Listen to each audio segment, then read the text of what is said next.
Oy vey.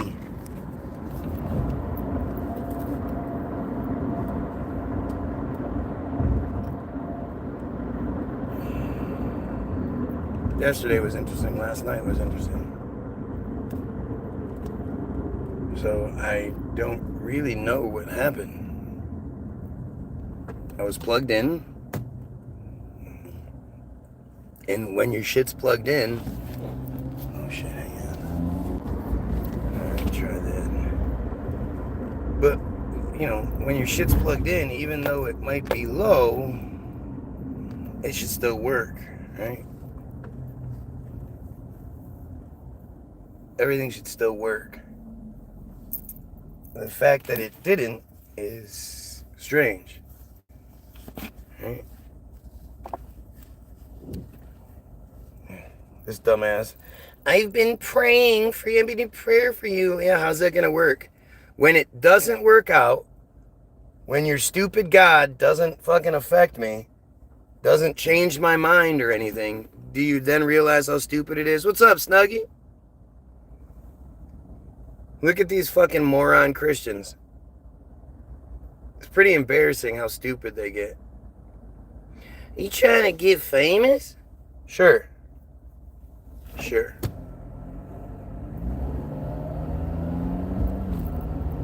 You know, for me, fame means the ability to say the right things and be heard saying it. I don't care so much about, like, I'm not looking for people to fawn over me or, you know, stupid shit like that. For me, it's about, you know, fame means I can say, fuck the stupid church that keeps raping children and be heard doing it. Let's deviate you millions of... Oh, let's demotivate you. Millions of people, blah, blah, blah. Yeah, sure. This guy's full of... Again, listen to that statement right there. The idea that having pride is a bad thing. Why would God, Jesus, whatever, why would it not want you to be proud? To be strong, to be, you know, to have belief, self-belief, and all that. Remember, the only unforgivable sin is blasphemy. Rape all the children you want, as long as you say, I'm sorry, then everything's fine.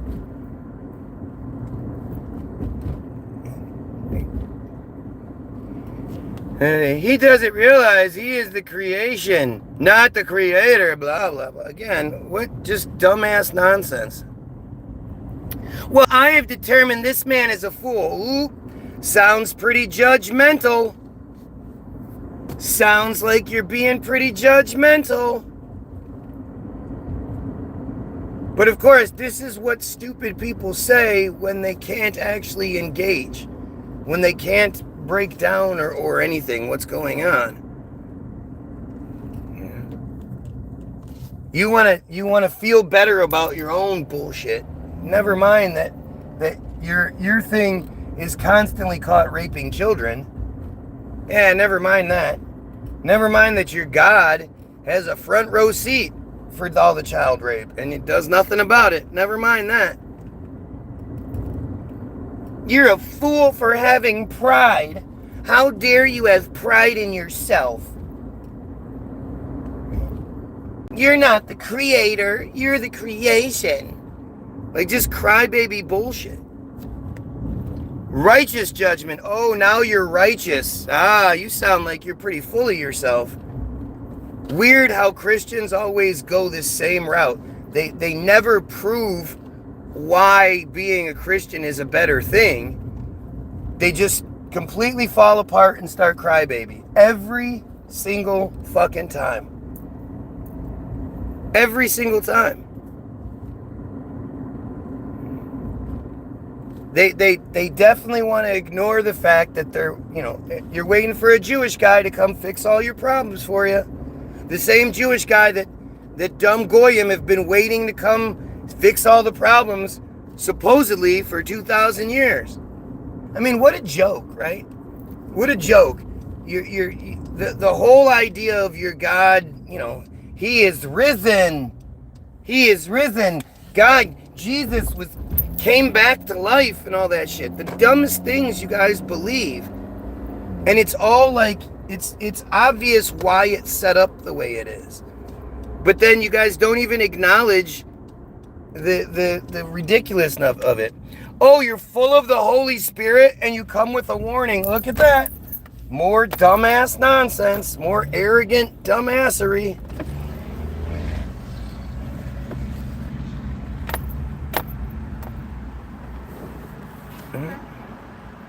Like, again, you're so pathetic. Right? You're so fucking pathetic that you think all this shit.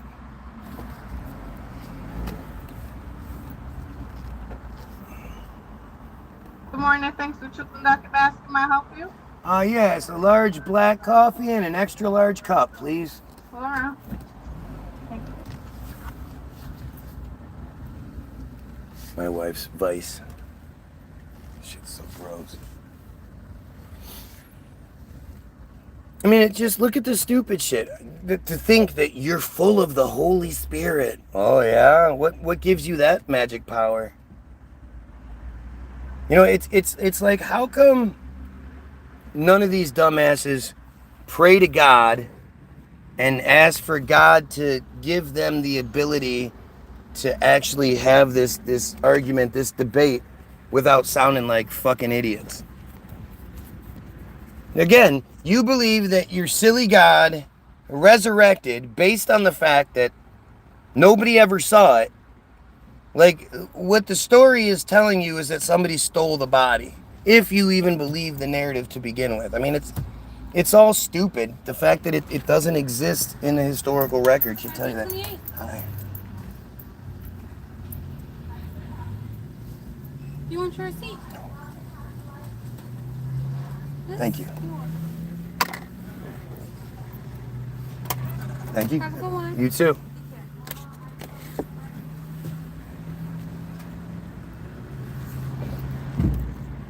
The arrogant stupidity, the insecure arrogance that comes from being religious is just, it's so weird.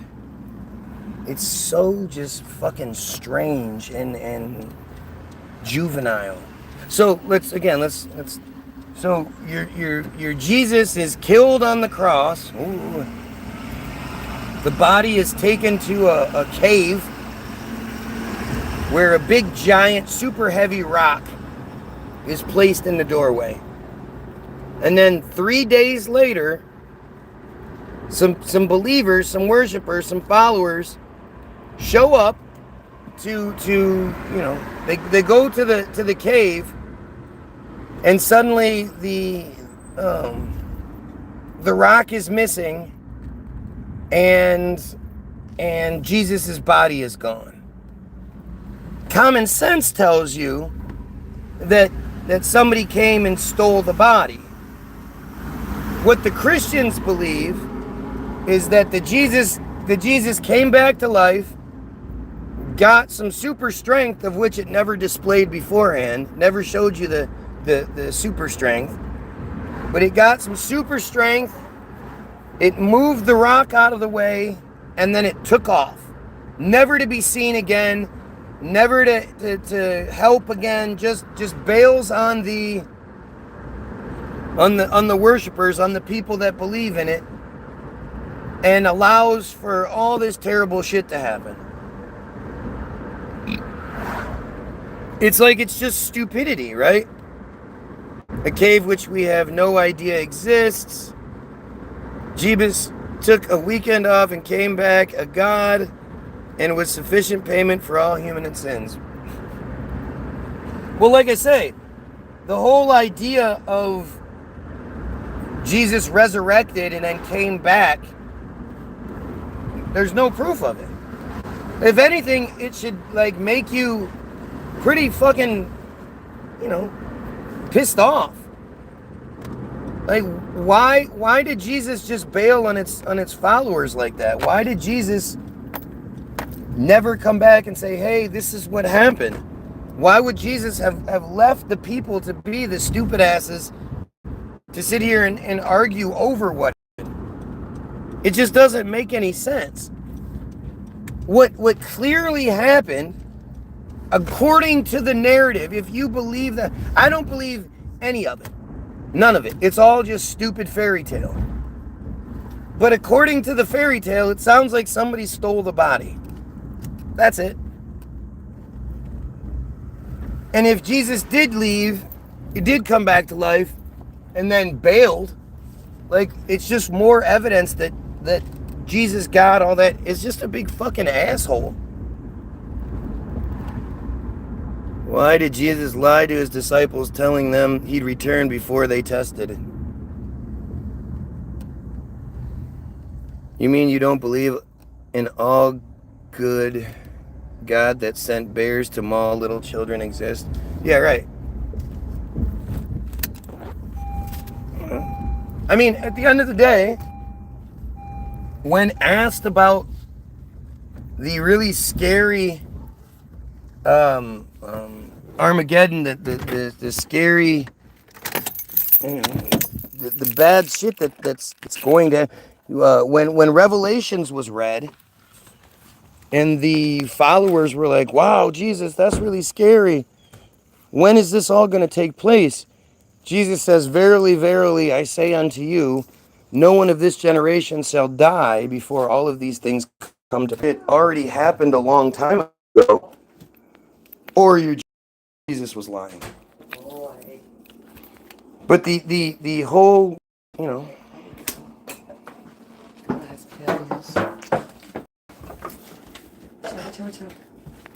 Oh, no, go get the kids. That's your job. Go get the kids. Go wake up Nathan. Get the boys. The same God who gave laws for owning people for life. Hey, it's stupid. 2,000 years since Jesus murdered and you're still talking about him. Yeah, because my life is forced into this. Oh, right here. Is forced into this situation.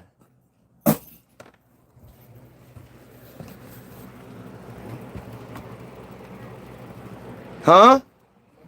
Check on Eve. I can't find Spaghetti chased her and she jumped off this ledge and now I can't find her. So you hurt the cat, huh? You hurt our cat and you're just covering it up. Love you, be safe.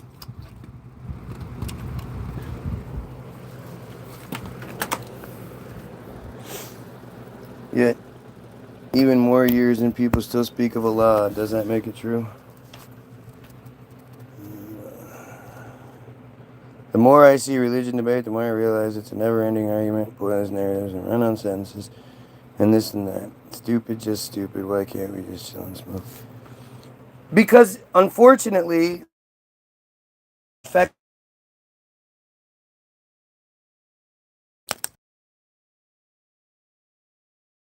by the bullshit. Our laws are written by and to appease. You know, there's way more to it than people realize.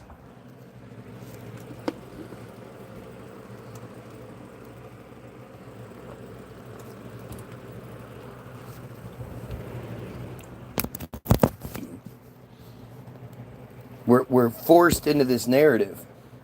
It's on our TVs. It's in our fucking government. It's on our money.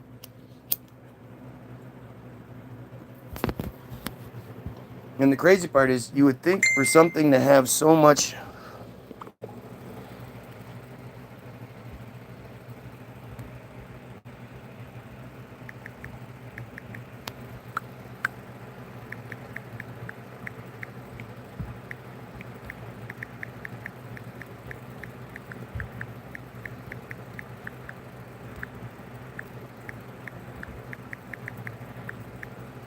Somebody just sent me something that said, Tom McDonald posted, "We got to stop calling them elites and start calling them satanic assholes that eat children and run the world." Why do you have to put in that satanic bit? I mean, at the end of the day, what proof do you have that the bad guys are satanic? You know, they might do really bad shit, but there's nothing that proves Satanism.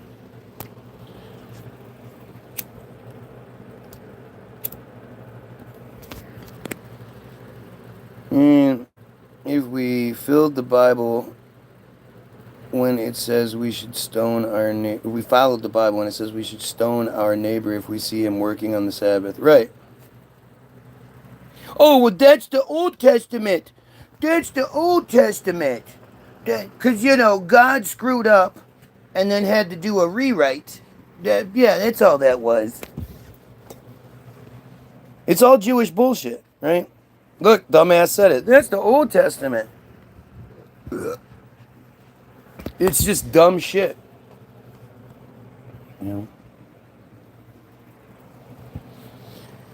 It's fucked up, man. And the reality is, the main there's a couple of main points about the Bible and religion. First, obviously, Christians walk around saying Jews are Christian God's favorite chosen people. A completely different religion that actually hates you Christians. They hate you. And yet somehow those are your Christian God's chosen fucking people. It says, although the Bible God's unchanging. So are we hearing of the Ten Commandments? I mean, the Ten Commandments with the burning bush, and it's all just so stupid. It's all fucking stupid. It's all based in, without all of the Abrahamic religions go back to Exodus. Without Exodus, you don't have any of the rest of it. And if you're dumb enough to believe that the Jewish people wandered the desert for 40 fucking years, I don't even know how to communicate with somebody that stupid. You understand basic principles of life, right? You understand that some of the most basic elements of life are food and water, right? So when you're talking about the Exodus narrative and how these people just wandered the desert for 40 fucking years, 2 to 3 million people wandered the desert for 40 years along with their livestock.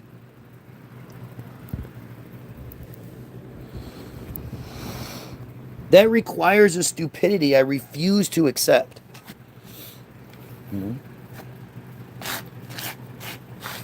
And really, so religion is about making you believe that the Jews are superior. They are the God's chosen people, and they're just better than. And two, they have us arguing about some bullshit supposedly happened a couple thousand years ago. There's no verification. There's no validation of any. There's literally no proof of any of it anywhere. And what it continues to show you is that your God is comically powerless and used to justify the worst behaviors in society.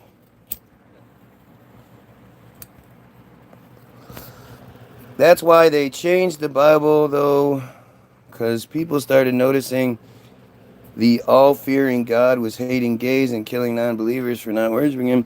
Here comes the New Testament. At the end of the day, more people are sitting here arguing about some 2,000-year-old Jewish fairy tale than asking who the fuck built the cities we live in. Who the fuck built these buildings? Who the fuck built the Pentagon? Who the fuck built the Empire State Building? Who built, the catacombs throughout the world that are under every major city? What happened with with the World's Fair?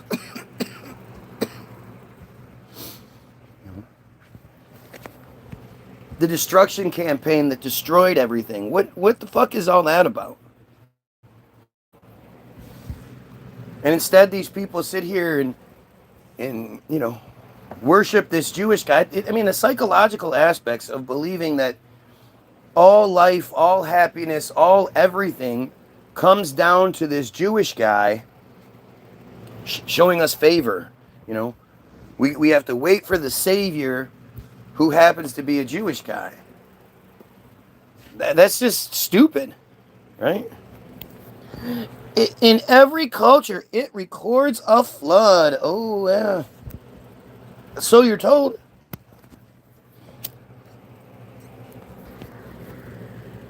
You know, at some point, you understand that all of the supposed countries and differences and all that, they all work for the same master. Rothschild central banks are in like 97% of the countries.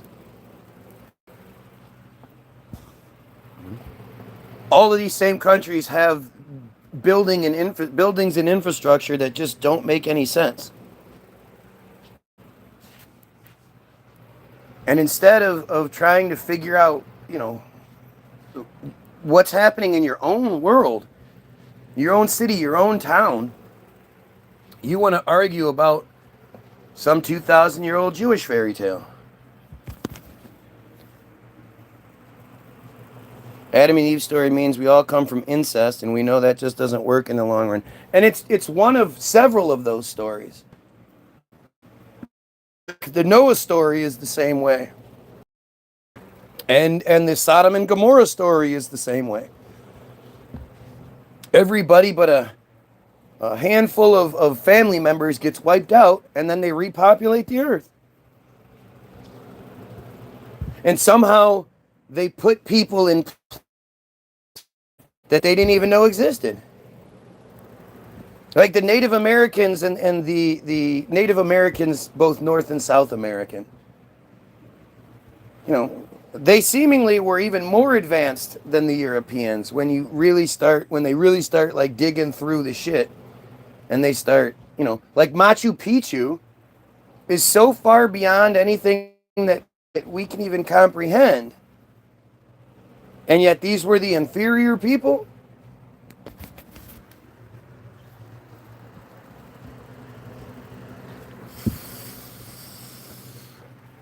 And then you, like, look at this dumbass. We were so perfect at the time that we didn't have genetic faults. What? I mean, just the stupidity that gets sprinkled in to cover for the common sense.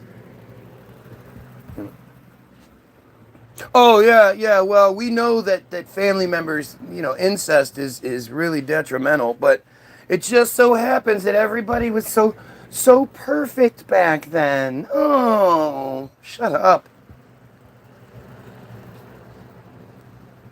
You know, why didn't Jesus come down and be like, hey, you guys, you're on a ball spinning around. That's also, it spins on itself, it spins, but then it also goes around that sun up there. That doesn't move around us. We move around that. And it's this huge, vast space full of all different possibilities and all different planets. And how come Jesus didn't say anything like that?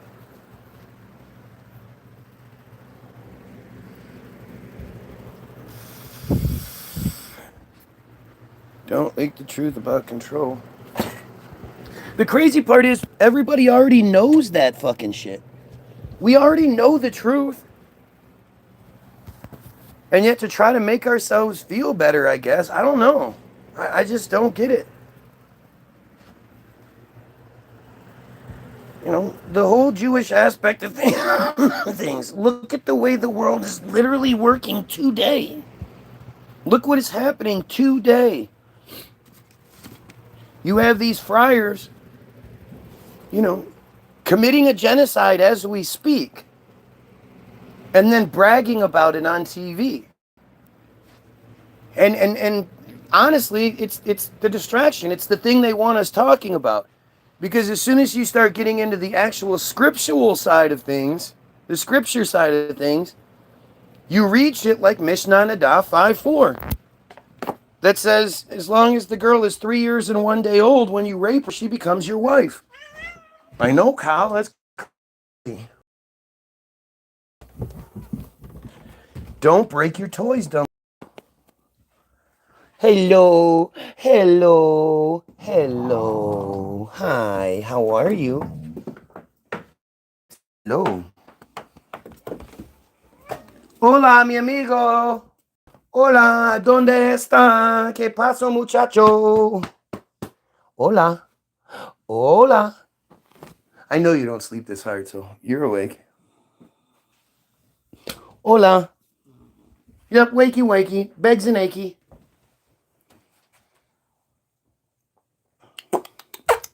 We have a lot of work to do today.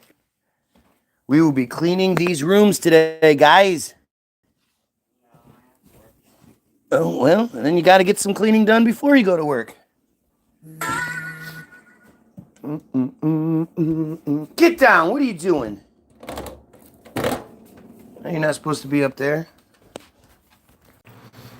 Oh, shit, it came back. Definitely wasn't Oh, shit, it came back. Definitely wasn't expecting that. And now it completely reset. Now it says I've been live for 45 seconds.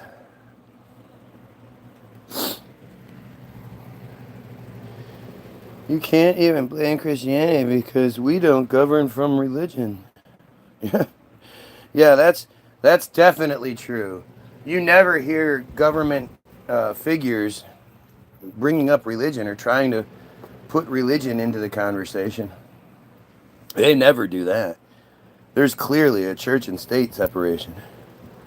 What's going on in Dearborn is a Jewish guy is pretending to be Christian and being as obnoxious as he possibly can and as offensive and inciting as much as insanity as he can. And it works like gangbusters because Christians are so fucking stupid. The stream last night was weird. Of course it is.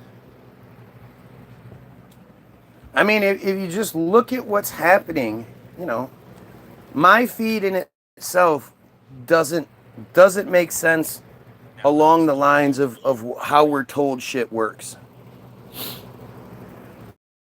It's not how things work.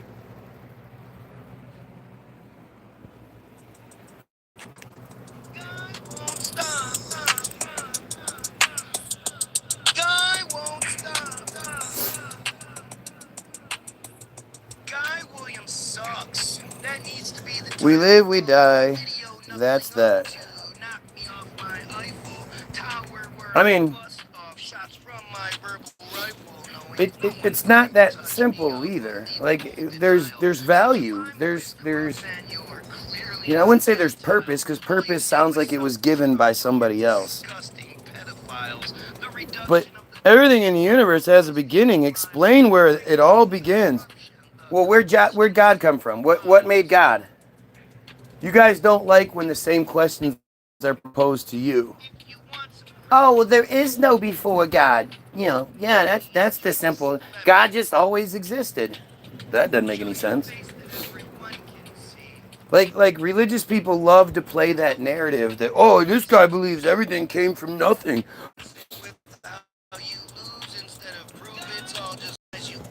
God doesn't need a beginning. God is just God. Like that's the stupidity it requires to be a Christian. You have to be that willingly stupid. And the same stuff, like when Muslims say the same kinds of shit, well, that's just ridiculous. Allah, that's just Muhammad, that's just ridiculous. No, it's God and Jesus. Like even something like, you know, Satanism, right? People sort of think the idea of Satanism has always been there. It hasn't. The satanic panic was created in the 80s by you know, fostered by a psychiatrist who was fucking and married one of his own patients. Like, it's really fucking crazy. God is eternal, yeah, and he is omnipotent in every category. Here we go. They don't like this part. So your God, omnipotent, knows that all the child rape is happening and doesn't do anything about it. Right? It's funny how that works out.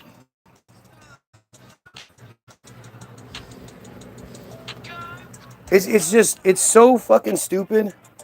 TBG won't stop giving credit where credit is due. You know, they say things that you then apply back to them, and they go, "Oh, well, it doesn't count for me." It's really stupid, man.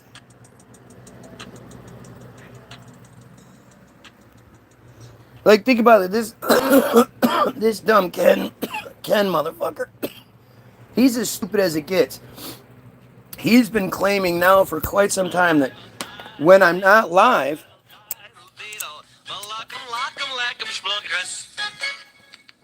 he's saying that sorry, I forgot what the fuck I was gonna say. Come on, guys. Hey, let's go. Yep. Come on, Nickelfish. has been exposed for opposing what we say. They scream and yell when eyes one's closed, show how Ken is dumb as fuck. Yeah, Ken's fucking stupid. Right? It's like it's shocking how stupid someone can be in that. But like I say, this notion that God must be then a huge pedo fan is interesting how they just avoid it. Hmm?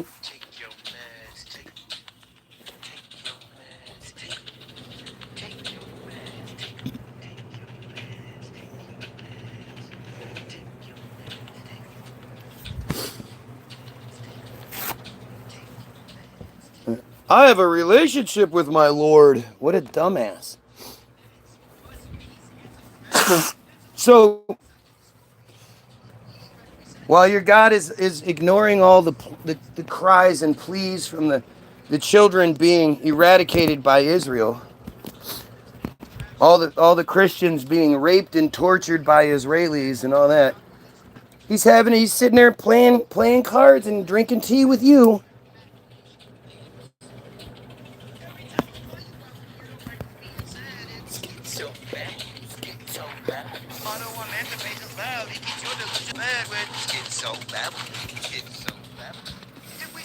You know, I mean, just look at my feed. Explain how it makes sense. All of these multiple Jewish people that are obsessed with me come here every day. They clearly have nothing else going on in their world. Like even my people, like Matt, right? Matt can only be here at certain points when he's on break.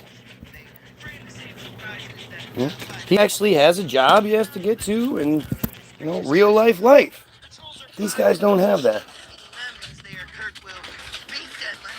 Guys, everyone knows, but the day of judgment is not around. People will be judged and sent to the lake of fire, blah, blah, like that kind of stupidity, right?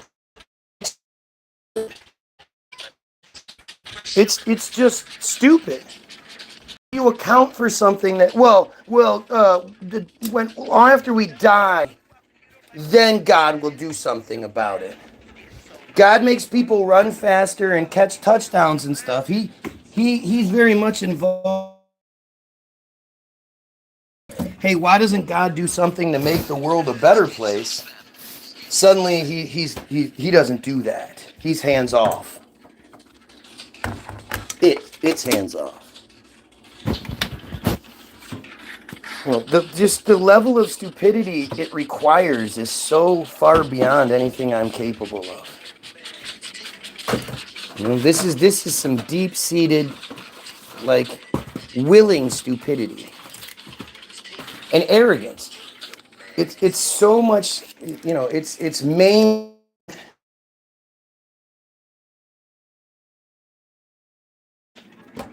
Without unquestioned, unrivaled arrogance, then you can't be religious. Yeah. Oh, anyway, smoke the plant and talk this smack.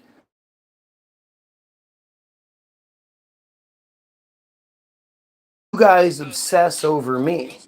If anybody can show me a single piece of evidence that shows I've taken interest in their lives outside of what I do, I'd love to see it. But like Ken's dumbass loves to say over and over again that I'm praying for you when you're not live.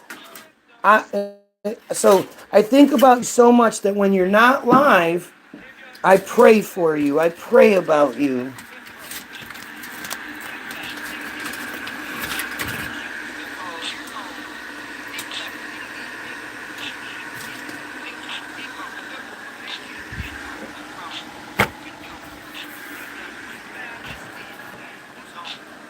And so what that means,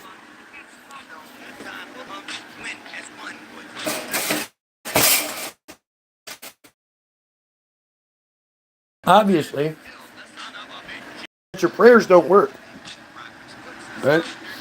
You've been praying to your God about me over and over, and nothing happens. Nothing changes.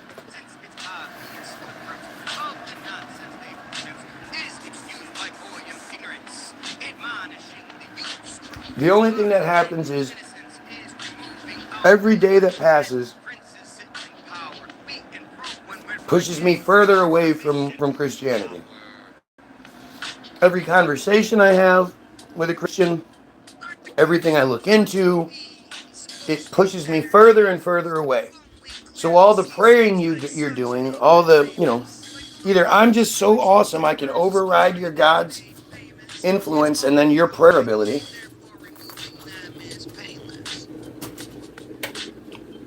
or that shit's not real.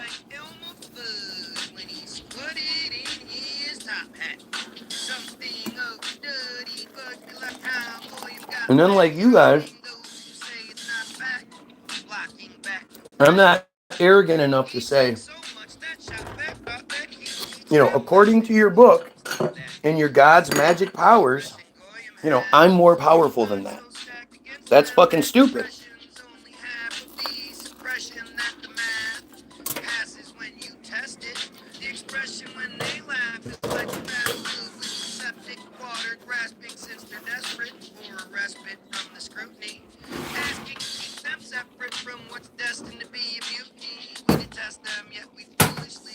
Uh-oh. Little Kenny boy just got mad. So he's using capital letter cap locks again. Whenever Kimberly gets mad, he turns into Cap Lock King.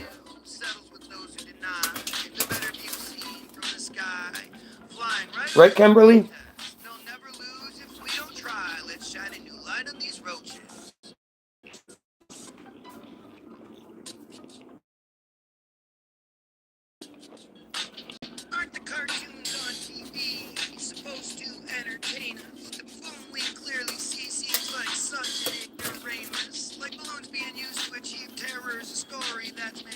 Sorry, I'm hungry, so I'm smashing.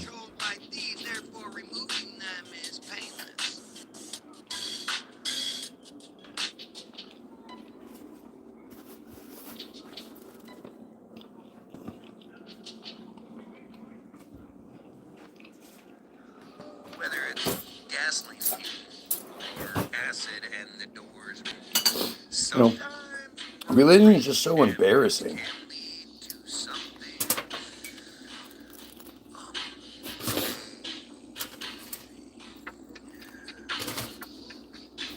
Apparently, this song that was uploaded 5 days ago has 2 likes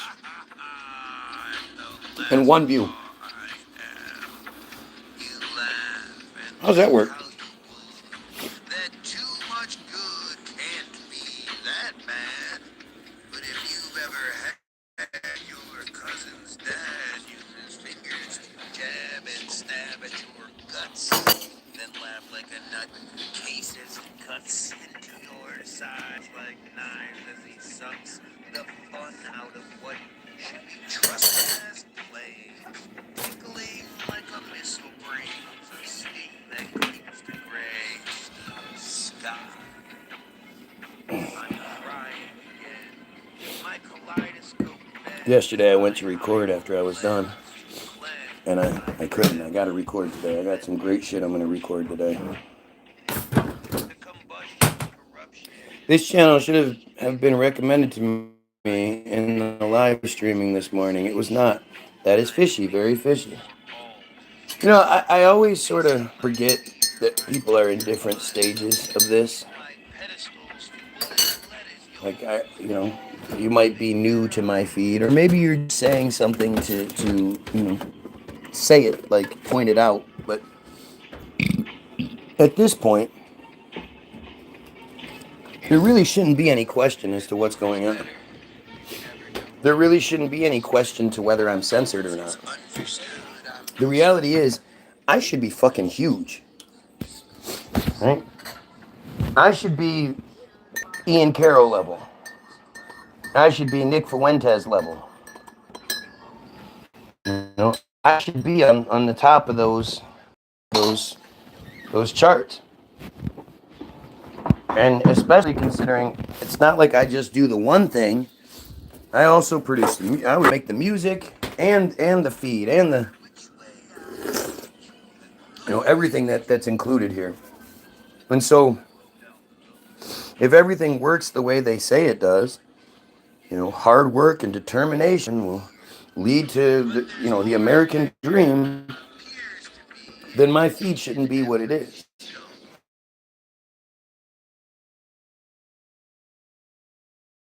And then you look at these crybaby comments and these dumb shits that these dumbasses who are here every fucking day, every day for hours at a time, the dumb things that they say instead of just picking a thing I'm talking about.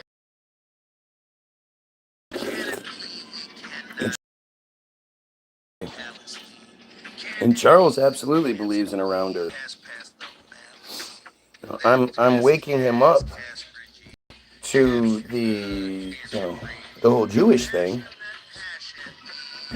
but he's not on the same page.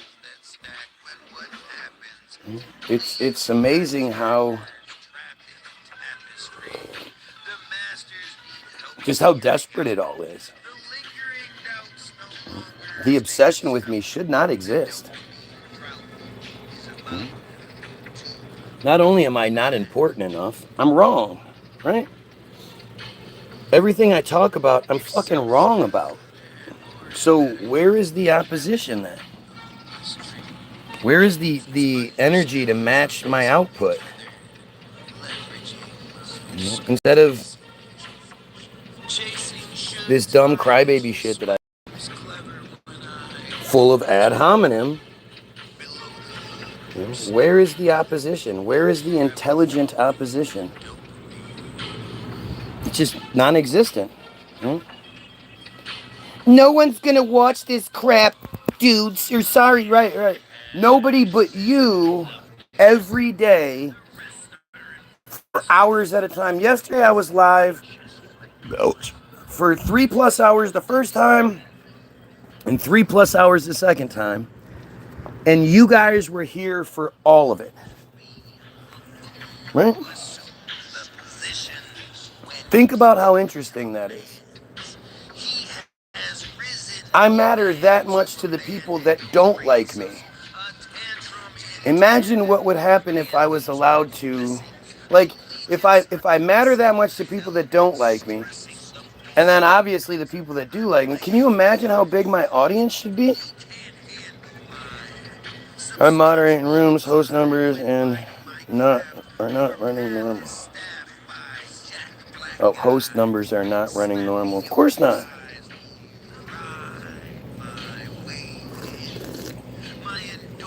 I don't say it doesn't make sense. It does make sense. If you're looking at it from a certain perspective.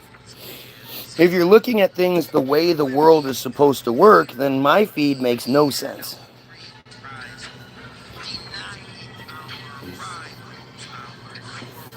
The interference, the fuckery that happens on my shit is unprecedented.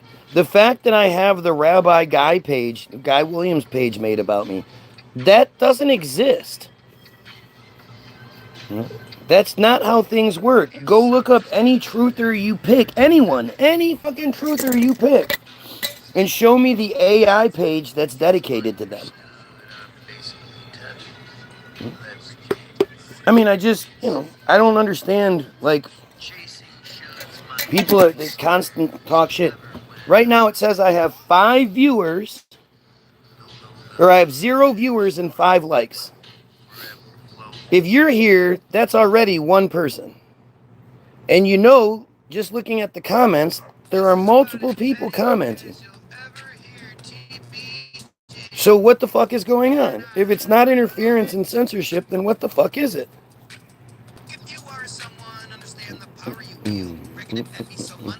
One, two, three, 4, 5, 6. There's at least 6 people here. So why does it say I have now 3 viewers and 6 likes? If you were here last night, you saw something weird. I mean, I don't. It's fucking strange. I had like 24 or 25 likes, and between 0 and 2 viewers. Like, do you just ignore that? Do you just, the fact that you're seeing something on this feed that you don't see anywhere else, that you can't show me another version of, all that, shouldn't that wake you up a little bit?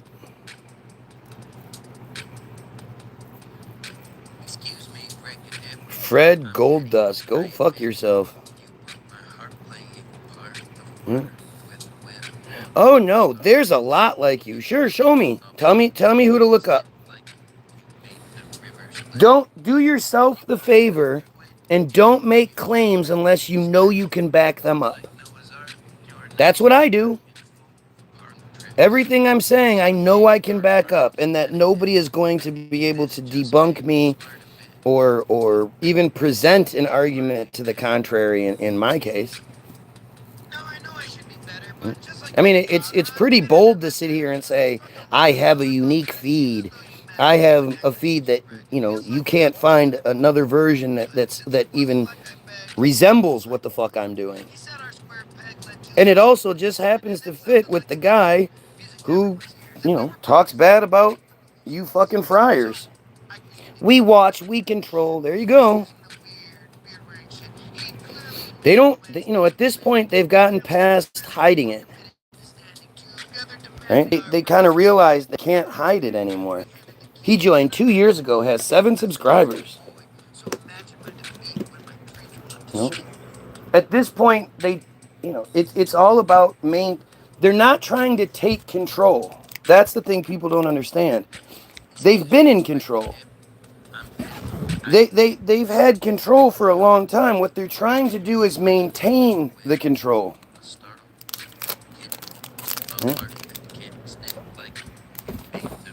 They're trying to maintain their position. He's right. We control his life. Nobody will listen to him. We control him. Yeah, of course. Because without the interference, without the censorship, I would be fucking huge. There's just no questioning it. Right? That, or all of you that are here, you're just shitbags. You're insignificant shitbags. And the guy that you happen to follow and watch hours of, you're just this weird, unique person, and nobody else would do the same thing. Of course, when they do, every once in a while, just to gauge the way things work, they see, let's take the blocks off for a little bit and see what happens. I get numbers that I shouldn't get. Back before they were doing what they do now, back when I had 500 subscribers or 1,000 subscribers, I was getting numbers that rival somebody with, 100,000 subscribers. I was getting numbers that don't make no sense. And they just couldn't allow that to continue.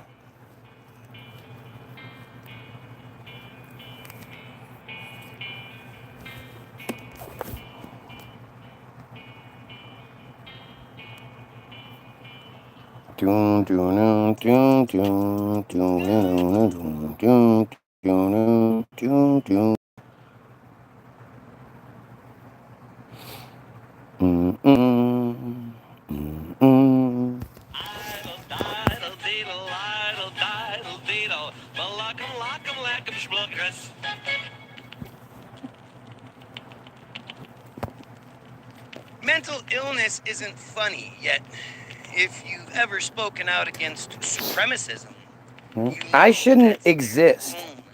Argument. Right, Shmuley? It's 2026. We live in what's considered the information age. We're all connected to the supercomputer through the device that we have in our pockets. And yet I not only do I exist, I make sense. I shouldn't make sense. If the Earth is a round ball flying through space, nobody should be able to say to the contrary. There shouldn't be all the things that exist. I was talking to Charles about it today, and it's interesting to watch how programming works, right? Because every time I start making comments that he can't just like debunk, he says things like, "Oh, well, I just don't care about that. I'm not here to educate," and blah blah. Like it's this weird like defense mechanism that kicks in.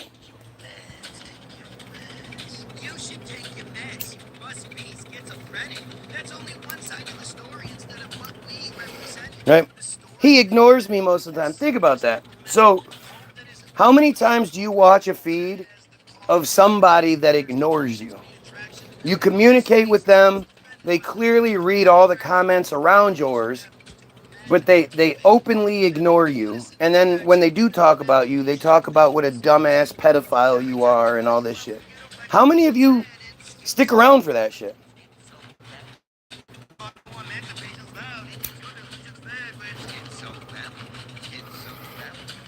You should do that. You should absolutely do that. I'm going to jump in front of a train shortly. If you want proof of the afterlife, what can I do to show you it's real? Well, as far as proving the afterlife being real, that is one of those things that Christians shouldn't have such a fucking an arrogant perspective on. Since, as you say, nobody ever dies and comes back and tells you about it. Not even your Jesus. But, as far as, why don't we prove other aspects of it? Why don't we prove the legitimacy of the Bible itself? And then we can work on, well, the Bible says this about what happens when you die, so. Right? Like, it's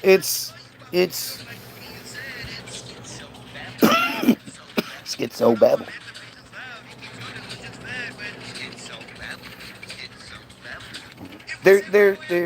Why don't you, instead of trying to prove the most extreme aspects of it, why don't you just prove the lower end stuff? Why don't you just prove it's real? I mean, it's pretty simple. A settler in Jerusalem was ignoring. He saw what you were saying. That makes sense. What that means.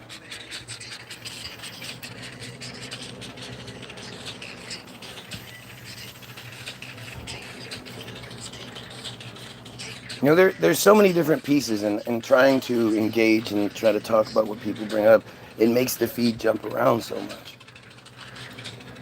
But just go back to the simple thing. Go back to Rabbi Guy Williams' page. Make that shit make sense. Some random dude who is clearly upset about my perspective on Judaism gets so mad that over a 3-day period they make 39 videos basically addressing some of the things that I say. Like, how does that work?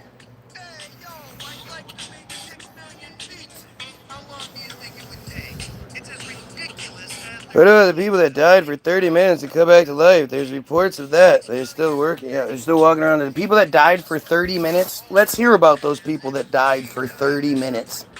Clinically dead.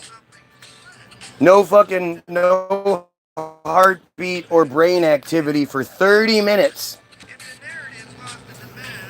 Like, dumbass Christians just say dumb shit. If you didn't have brain activity, my wife's aunt, wasn't like a direct relate. It was a merry relationship, you know.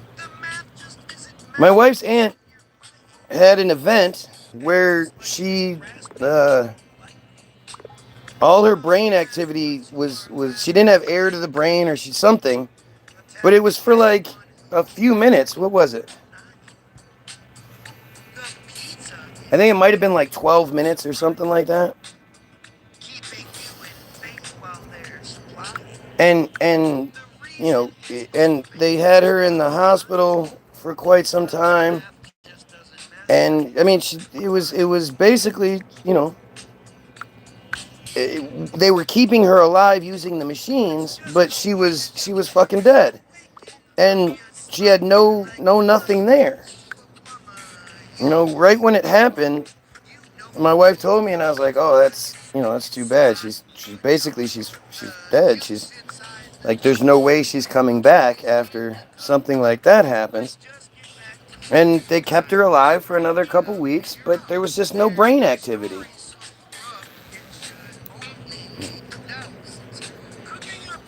Great example of this is Jesse Hall. Right? Why prove Jesus is real? Try to prove you have not been indoctrinated instead. I will have read the comments, and again, most seem to not support his BS. Yeah, the Rabbi Guy Williams page has some great comments. But Jesse Howe, right? I don't know how many of you know Jesse Howe. Jesse is was the proprietor of the Missing Link podcast page, all that shit. And I've known Jesse now for a couple of years. We've had a cantankerous relationship in that Jesse believes himself to be the guy. And when he comes across someone like me who doesn't accept that he's the guy and sort of, you know, thinks of themselves higher than, Jesse has a real problem with it. And we had an initial sort of, you know, like Jesse found me. Jesse was interested in what I have to say. And Jesse, I wish I could get him back. I wish we could have a final sort of debate or interaction, but he was too much of a coward to do so. And so Jesse, on the Missing Link podcast, did this thing where they called the Truth or Telethon.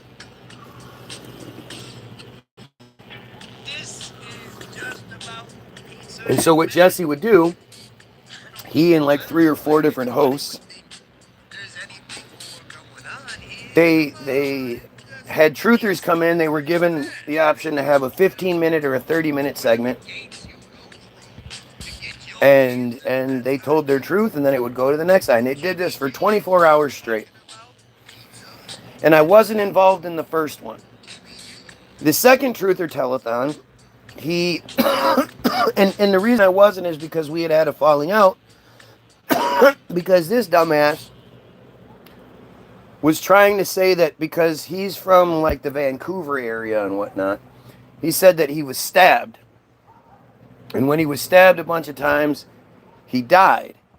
And when he died, he went through the proverbial tunnel of light and the relatives and all that shit. And he was like, how do you explain that?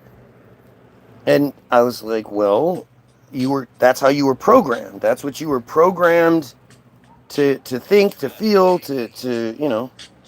We all know this idea of when you die, you go through the tunnel of light. Jesse was like, oh, I had never heard of that before. I had never heard of that till after I died, and I heard other people say it. And I was like, what the fuck are you talking about? Of course you heard the tunnel of light thing. What, do you never watch TV? You never watched movies before? The idea of going through a tunnel of light and the relatives, that's a fucking program. That's what you think happens, or you've heard happen so many times, that when your body is in a traumatic situation, your brain does what it needs to do to get you through the thing. So to calm you down, to do that, it takes you through the tunnel of light thing. That's just what you've been programmed to see. Why do you keep saying a man? A-M-A-N. A man? A man? Why do you keep saying a man? A man. A man.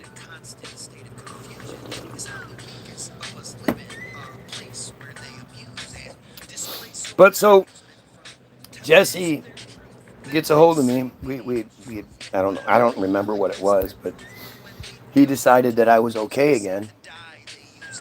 And so they were doing the second Truth or Telethon, and he asked me what, if I wanted to do it. Of course, I'm always honored when I'm included in stuff like that. And so he's, what time slot do you want? And it was a Friday night, and I was like, fucking hey, Friday night, give me the 8 o'clock time slot. And of course, I want the half hour, not the 15 minutes. And then for the next week, I promoted for it. I said, hey guys, I'm going to be on this telethon. Go check it out, blah, blah, blah, blah.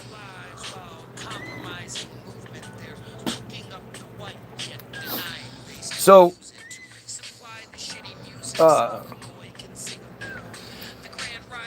Friday comes around, and I'm supposed to call, 5 minutes before my time frame just to get me in the queue so that, because they're running it like a machine, You're supposed to get exactly your time, and then when your time ends, the next person comes right in. And so I get there my 5 minutes early, and I'm watching as the person before me is talking about, now this is prime COVID time. This is like I don't know if it's 2021 or 2020. I think it's 21. Yeah, it had to be 21.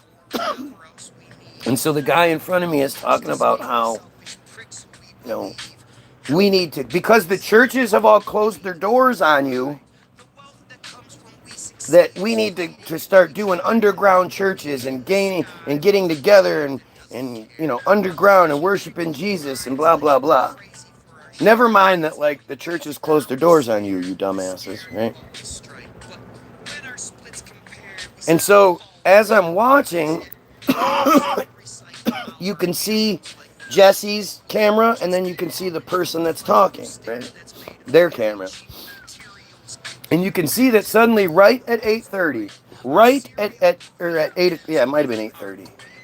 No, it's 8 o'clock. Right at 8 o'clock, you see Jesse sort of get this weird face and look at the computer, at the other screen. He's not paying attention to the guy anymore. He's looking, and you can see he's like moving around. He's got this weird sort of confused look on his face.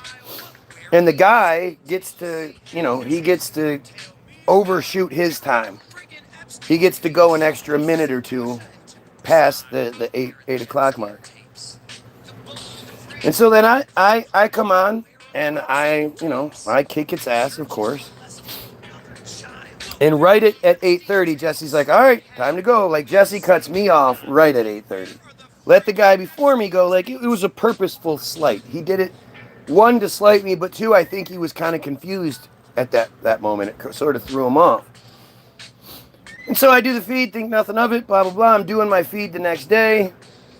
And, I do my feed the next day, and then Jesse reaches out, and he's like, hey, man, weird as shit happened. What? He says, right at 8:30, the Facebook feed that we were broadcasting this on just got all fucked up. It just started showing, you couldn't see me. You couldn't see the show. The feed got fucked up. And it lasted exactly from 8 until 8:30. And right when it was cut off, right after I finished, it got right back up and running, and they didn't have to do anything. The next guy went. There was no interference whatsoever. And so over the whole 48 hours of the Truth or Telethon, everything worked the way it was supposed to. There was no interference. There was nothing except for the half hour that I was supposed to be on. And so, when you're talking about alternative history or alternative ways of viewing or whatever, you have to ask, you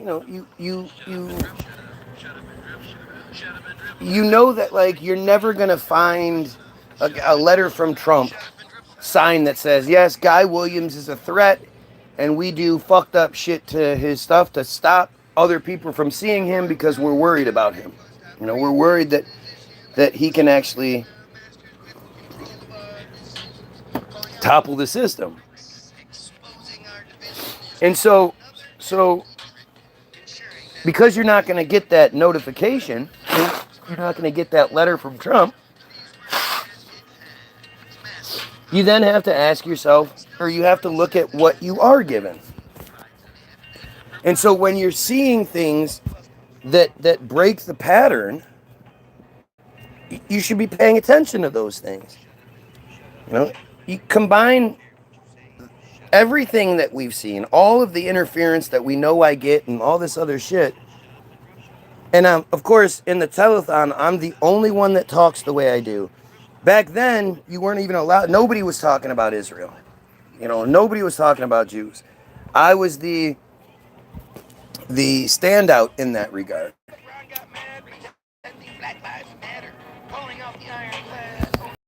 And it's that kind of shit where you go in a sea of truthers, all these random goofballs like me, many of which have a much bigger following than I do. Why did it do that? It just coincidentally did that from exactly 8 o'clock to 8:30, and then it just magically got better.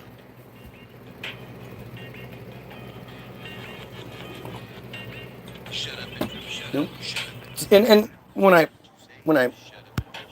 posed that to arrogant ass Jesse Hell, of course he was like, well, it is weird, but I don't know, maybe so. Like he just wouldn't accept it. And so sometime later, Jesse has me on as a guest, his today guest on the Missing Link podcast. And I don't know if I thought it was like a 3 hour. I thought we were scheduled for like 3 or 4 hours or whatever. But at the end of the day, I'm talking about what I talk about. Jesse, we get to this point where he's like, all right, well, we got to stop. I got other shit to do. Jesse has had much more popular, famous people on that show. And yet my show was one of the higher rated ones, had one of the higher ratings and most views. Well, how does that make sense? And then at some point, Jesse is talking about how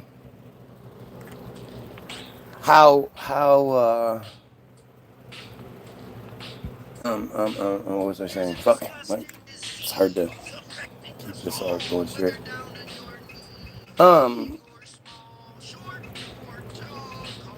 Jesse is my thing is like, how can you be a truther and still, and I start going into the Jewish stuff, and our last falling out happened because on the feed, Jesse was reading questions and shit from the feed.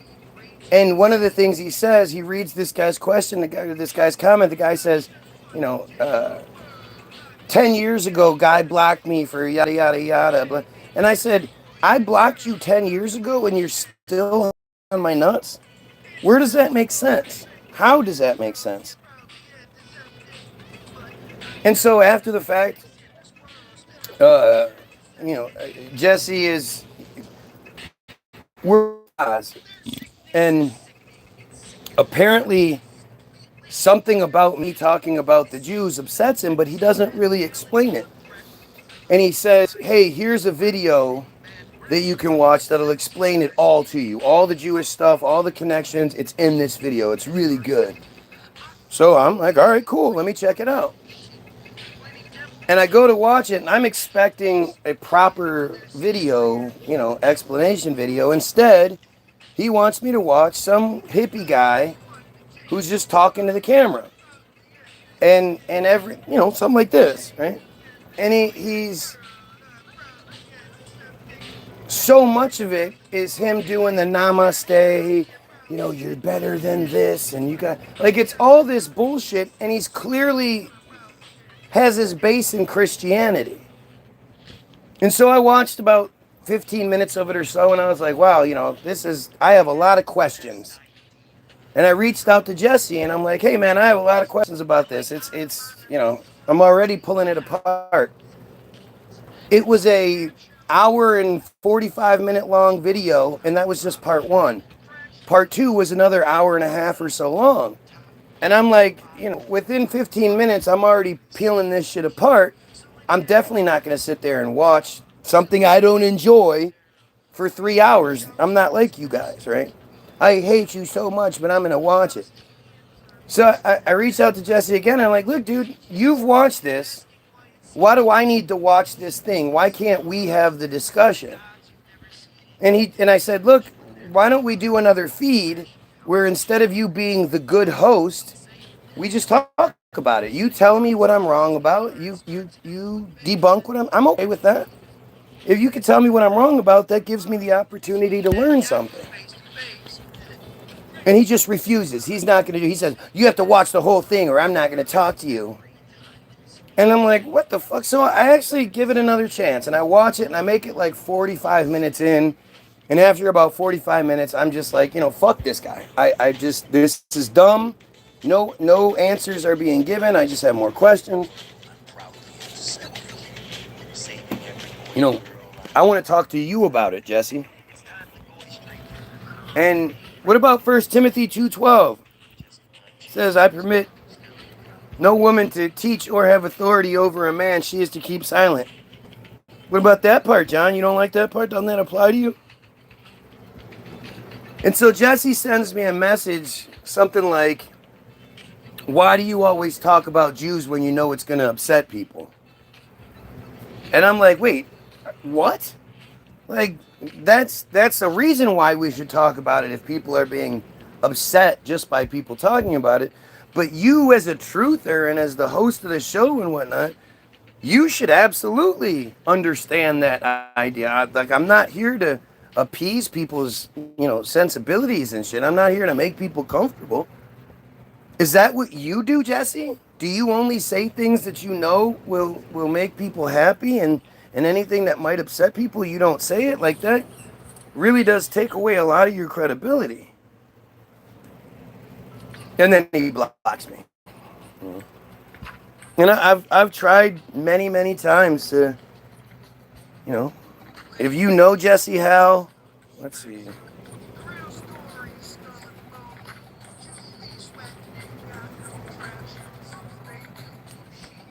The Missing Link podcast, does it still exist? I know Jesse went all crazy and started becoming a completely different person after this whole thing happened with him and I. He became a completely different person. He's like he changed his name and all this shit. Is this it? Yeah, see, I'm trying to find it. I guess it doesn't exist on here. Oh, fuck. It doesn't exist on here. Missing Link podcast. Let me see if I can find. Oh, there it is. All right, there's the Missing Link podcast. Or no, this is the guy that was the guest on there. The Missing Link podcast with Jesse Hal. Let me see if I put that in there, if it'll come up.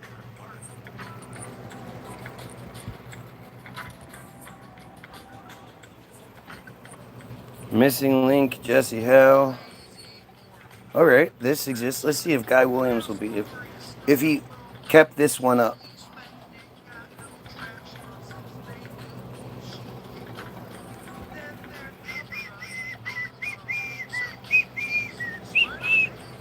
Looks like he took down my podcast.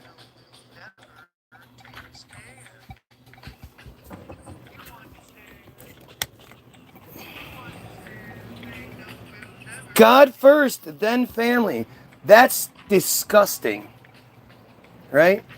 You're saying that this Jewish fairy tale is more important than your family. What kind of piece of shit thinks like that?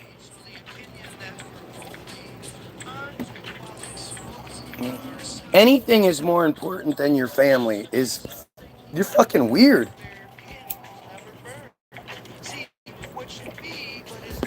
You know, imagine, like, to be that person's children or wife or whatever.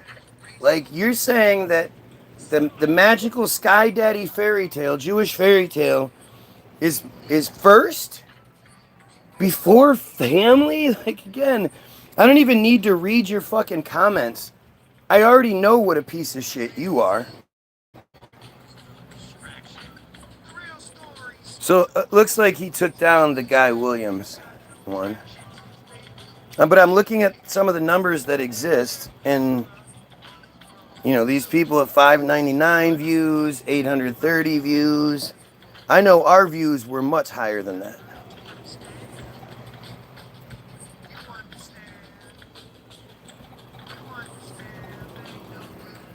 Alright, so it's really strange that my podcast was taken down. The missing link with Jesse Hale. Different episodes. Belch. Here's one from 10 months ago. 8 months ago, 257 views. 4 years ago, 824 views. Oh, here's one with 29,000 views. There you go.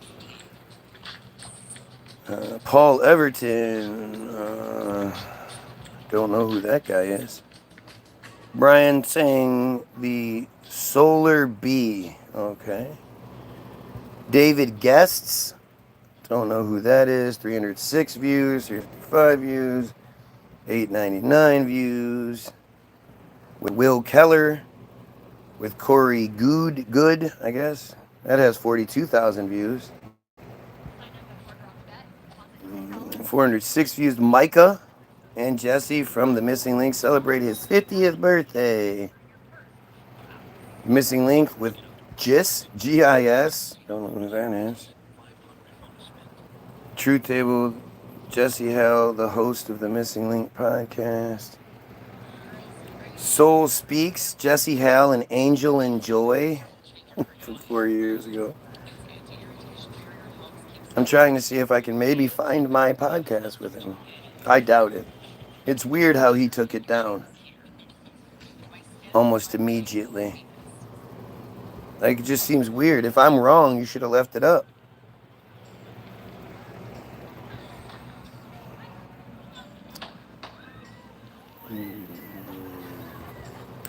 Oh, with that fucking guy. You know that guy. You guys know that's Jesse right there. Blah, blah, that's not it. Missing Link with Adam someone or another.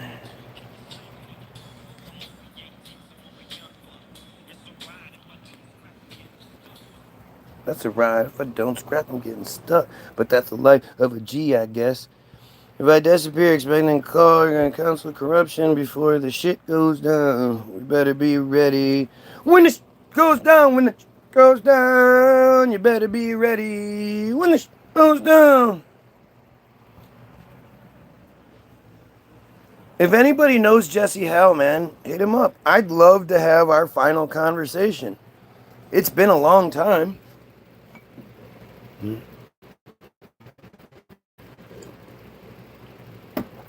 Why would a Jorge Mendoza botch Shalom? Talk about embarrassing. Arturo Machiro.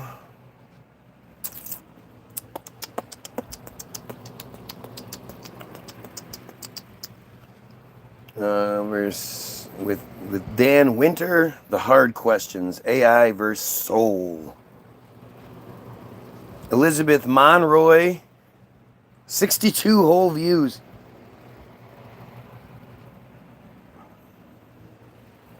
Shaving to interview with the Missing Link. This guy has a video of him shaving. Go fuck yourself, John. You fucking weirdo. Missing link interview, missing link. I really want to find my fucking interview with Jesse Howe. Come together. This one is that lady again. Coming together as equals to co-create a new earth. So much of this shit is just dumb. Another one with Dave Winter, so it's the second Dave Winter one. Iron Shaman. The Iron Shaman. I'm sorry if I'm not entertaining enough for you right now. I'm trying to find something. Research takes a minute. What I said about... You still have to reply what you said about women. They have acted... Don't... I'm sure what you have to say about women is something fucking stupid. So... Jesse is always too intense, polished, and shiny. Shady, shiny dude. Jesse's a prick. That's what it is. Jesse's a fucking prick. He's fake. You know, he shows you one version so you trust him. But the reality is he's not that guy. He says things that he... Donald Cagliano. That has 20 views. It doesn't look like the missing link has its channel up. So it looks like everybody that had a missing link interview posted it from their own page. So the chances of my interview with him existing are none, because I didn't repost it. I don't think I was given that option, actually.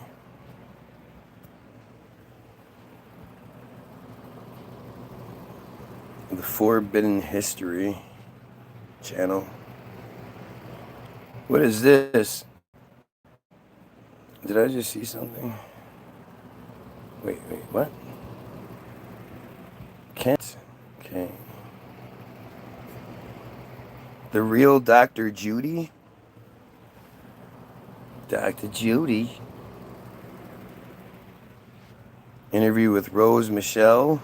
The Forbidden History Chronicles. So maybe that's who showed that? I don't know. Again, I'm sorry if this is not what you want. I'm trying to find something. Right?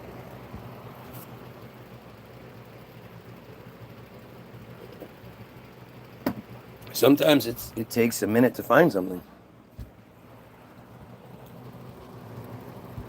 But, you know, the person that Jesse presents to you doesn't sound like a coward, right? Sasha Stone was on the Missing Link show.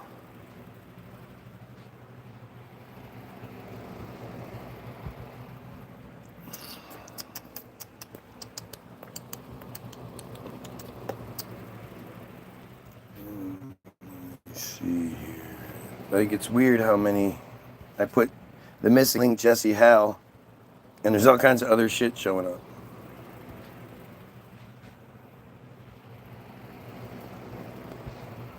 I've never searched something this far down before. This is weird. But it just keeps showing me a whole bunch of other shit that has nothing to do with Jesse Howe. Oh, there's a Jesse Howe, the Real Dr. Judy. Why isn't this just showing up the way I want it to?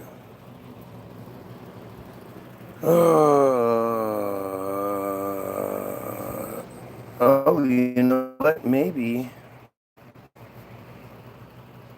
Because I think I had it in there under a different thing. Okay, let's try this.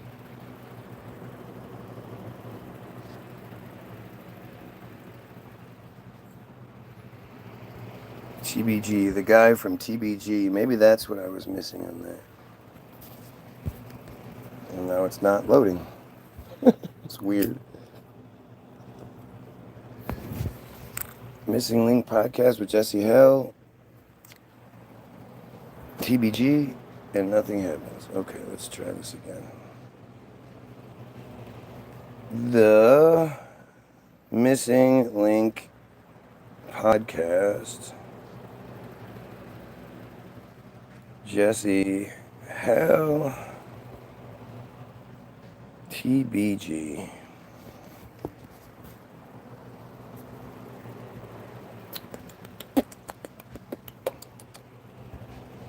Nope, nope, nope, nope. Doesn't come up. I really wish I could show you because it was really interesting. See, I'm actually wasting a bunch of time here right now because it doesn't really matter.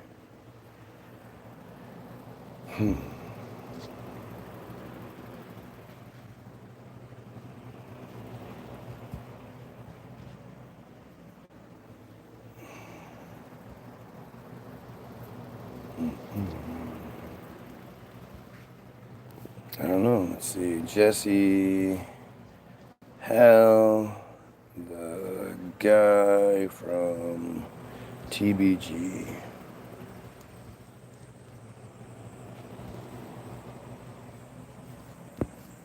Nope. Damn. I'm trying.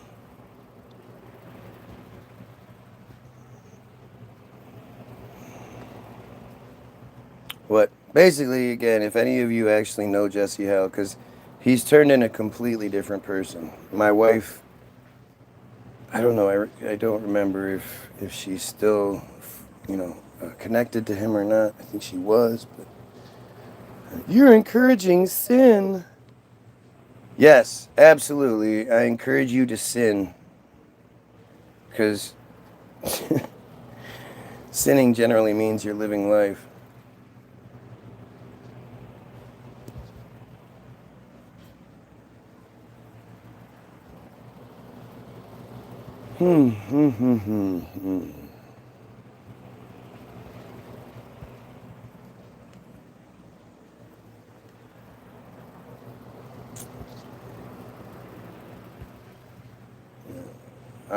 What the fuck is going on now? Okay.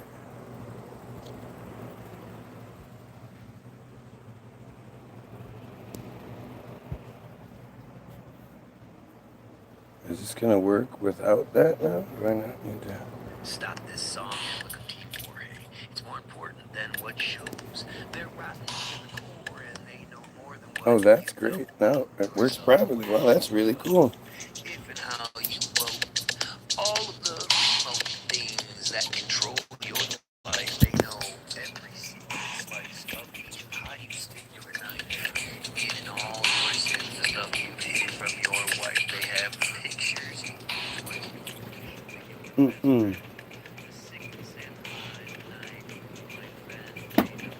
Yeah. Oh, here. Hang on a second. Yeah, I'll give you a tour. Just hang on a second.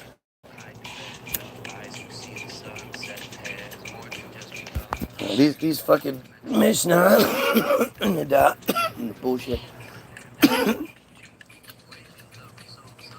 I'm sort of distracted right now, wishing I could have that conversation with Jesse, and then wondering what the fuck happened to him. But I've experienced this kind of shit so many times, and I end up being the asshole because he's just so hard to talk to because he always thinks he's right. Like, who fucking argues shit they don't think they're right about? Why would you ever argue something if you don't think you're right? If you don't think you're right, then you're just sort of arguing to, like, for pissing content or whatever. I don't know. But of course I think I'm right. And if I'm wrong, I really don't have an issue admitting it. I just need to see it. I just need to know that I'm wrong.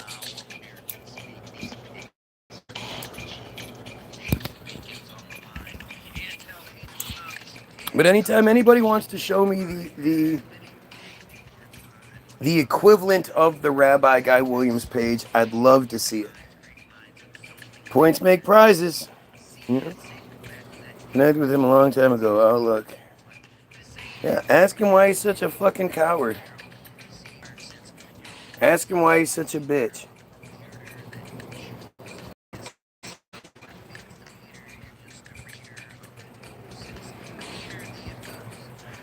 That's interesting. The oxygen, which means oxygen's not there. No, but you can test for it. You can apparently, again, I've never seen trees create oxygen. I've never seen a tree take a breath of carbon dioxide and then breathe out some oxygen. I don't know about that. But I know, like, if you say you want to go scuba diving, I know we are said to need to. But just think about, like, that's how desperate your average Christian is, right? They say stupid. They can't just go, God is real because of this. It's obvious. It's right there. It's right in front of you. They have to do dumb shit like, well, can you see oxygen? No, but you know it's there. Like, they have to go to these great desperate lengths to try to prove what they're saying. And notice, like, again, I wasn't prepared for that. He presented it to me, and then I responded accordingly, using fucking common sense. Is there a possibility that there are things we can't prove, explain in this world? Sure. It'd be pretty arrogant to suggest that's not the case. You're talking about something that essentially controls everything, that wars are fought over, that pedophilia is ignored because of, well, that's a whole different story. Something that is that effective, that fucking, that prominent in our lives needs to be backed by reality. If you're going to ignore pedophilia, there should be some sort of undeniable proof as to why you are.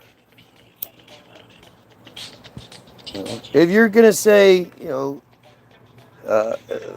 God's this or that, pedophilia, blah, blah, blah, well, then there has to be something really. God knows he's watching.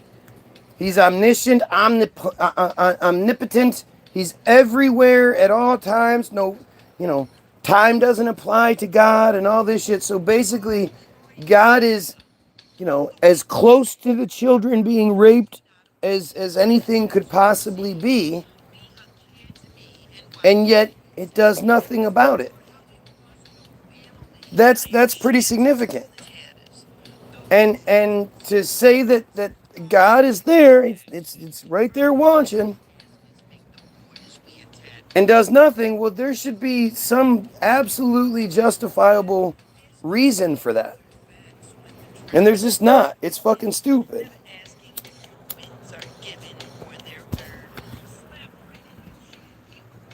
Your laws are based on Christianity. Yeah. I mean, not my laws. The laws that are put forth are, well, they're based in common sense, and then they have a Christian slant on them, which is normally like the dumb shit, the parts that are wrong. Anyone who truly believes in God doesn't agree with pedophilia. Those who are heads of the church that commit those acts are only posing as Christians. How arrogant do you have to be to claim that you know more about the thing than the providers of the thing? And see, this is where, again, your humanity, your common sense kicks in and points out the hole in the story. That nobody who believes in God would do this. So those people are masquerading. Those are fake Christians. Well, that's not how that works. You don't just get to dismiss fucking nastiness like pedophilia. I have 0, 0, and 8. Nastiness like pedophilia by saying, oh, well, those are just fake Christians. What about everybody around those fake Christians that knew it was happening and did nothing about it? That once it did happen and they knew about it, they didn't do everything they could to fucking basically execute the fucker. In the church, there are no secrets like that. For somebody to be a repeat abuser and a repeat offender who has this huge wake of children that they violated, going back years, decades, that wasn't a secret. Everybody knew about it and turned a blind eye.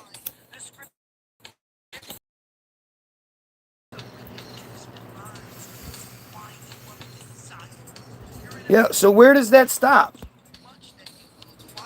Like, how far do you go away from the epicenter that you go, okay, well, that's far enough that that person's not a fake Christian. Everybody's a fake Christian if that's the case. Or that's what Christianity's about.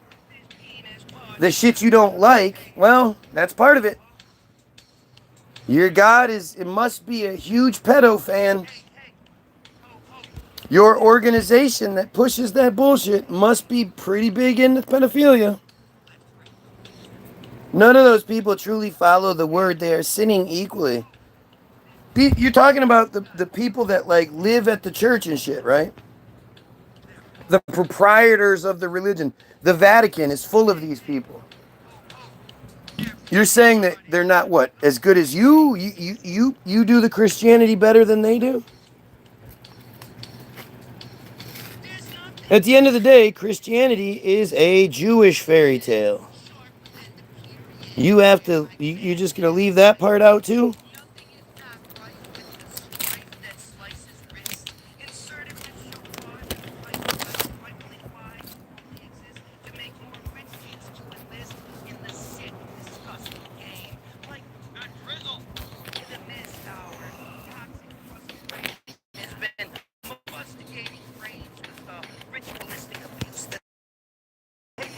There's no equivalent excuse since it's malignant. Proof is in the way. Indignant. It's embarrassing. I shouldn't be able to do what I do. I shouldn't be able to make it look so bad so easily. Your God ends up being comically powerless, comically useless. If it wasn't so disgusting, it'd be comical. But at the end of the day, your God is watching children screaming, praying, screaming, especially on the inside, God, please help me. Why is this happening to me? Why is God doing this? You know, your God is watching as the groomer is setting the situation up and all those things. When God could dinkle dinkle dink and give that guy a heart attack, or have something bad happen to him to prevent him from doing what he does, your God does nothing. And on a much bigger scale, your God is watching as Christians are being decimated.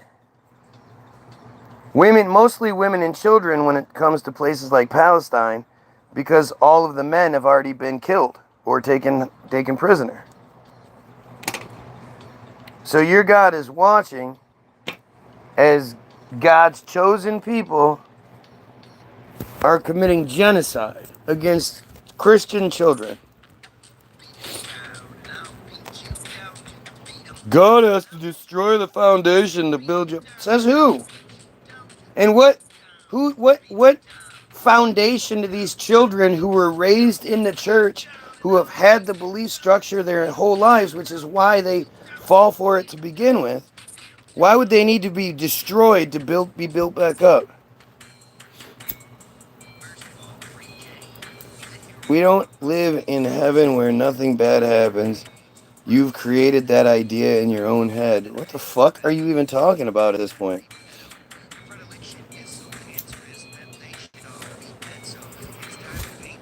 Acts, Romans, people have sinned and lived the life of sin, not the children. The children are innocent. Those are victims.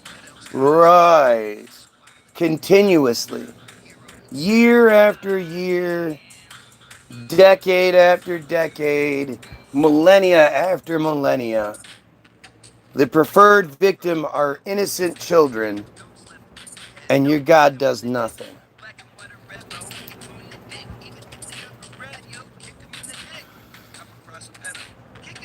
Lebanon is full of Christians. Palestine had tons of Christians.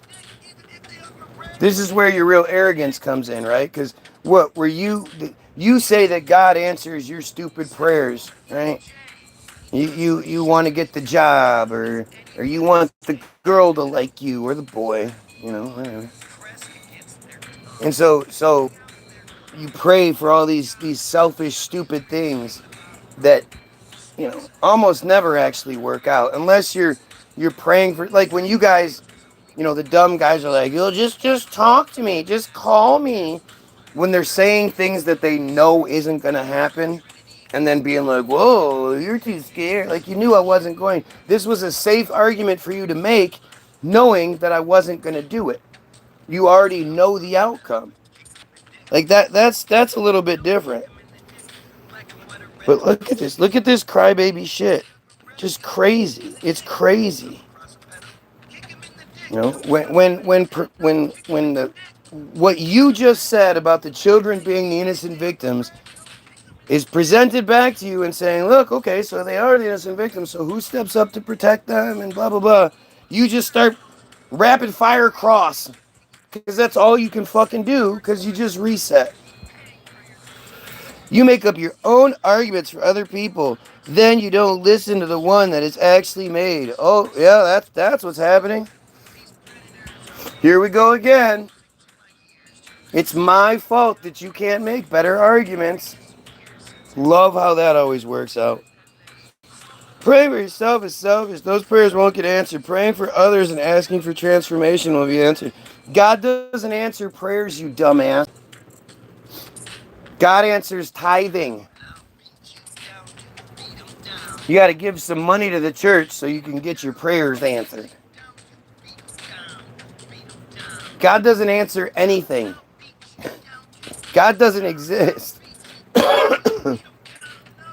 Any of you that think God answers prayers, then fuck you. You're a piece of shit.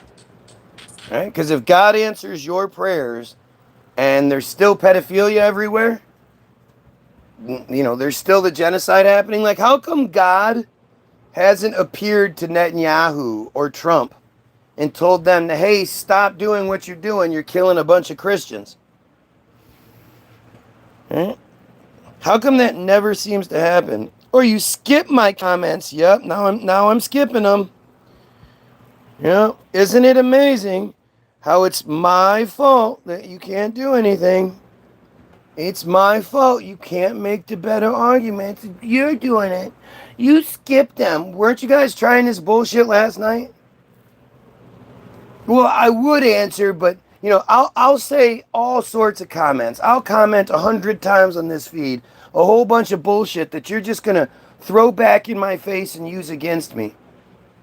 But I draw the line at making a comment that might actually explain things, because I don't think you're gonna listen. So I'll say a bunch of dumb shit, no problem. But saying truth, answering the questions, I'm not gonna do that because you're not gonna like it. It's amazing.